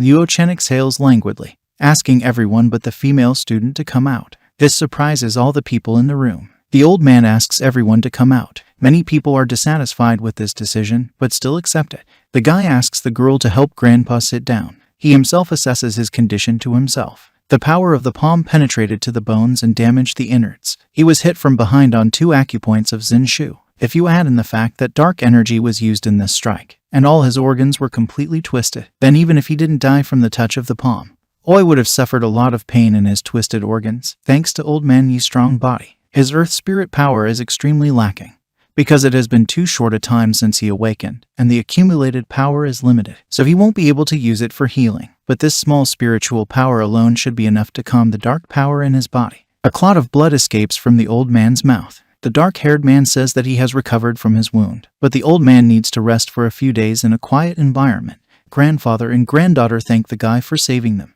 Luo Chen decides to clarify what exactly happened. Mr. Yi says that once upon a time, being full of youthful fervor, he offended some people who had brought a great master with them, starting to take revenge on him. He was on his way back from the company last night, and just got out of the car when he was ambushed by the Grand Master. The few bodyguards who were with him immediately opened fire, and although they were able to successfully obstruct the enemy's actions, they were unable to inflict even the slightest injury. Ultimately, the attacker managed to break through the encirclement and injure him, as well as abduct third Uncle Schuinger. Luo Chen is a little surprised that the Grand Master didn't get any damage from the bullets. Old Man Yi held onto the sheet with trembling hands, noticing that the guy was using an external display of inner strength, so he managed to do it. Then the elder remembers that Mr. Luo has demonstrated something similar before. The hero understands that if you use the power of Emperor Wuji before the divine Kai awakens, it will indeed be possible to block bullets, but if you don't have his powers, it's hard to say whether it can be done. The guy becomes interested in what methods the so-called great masters use to avoid bullets.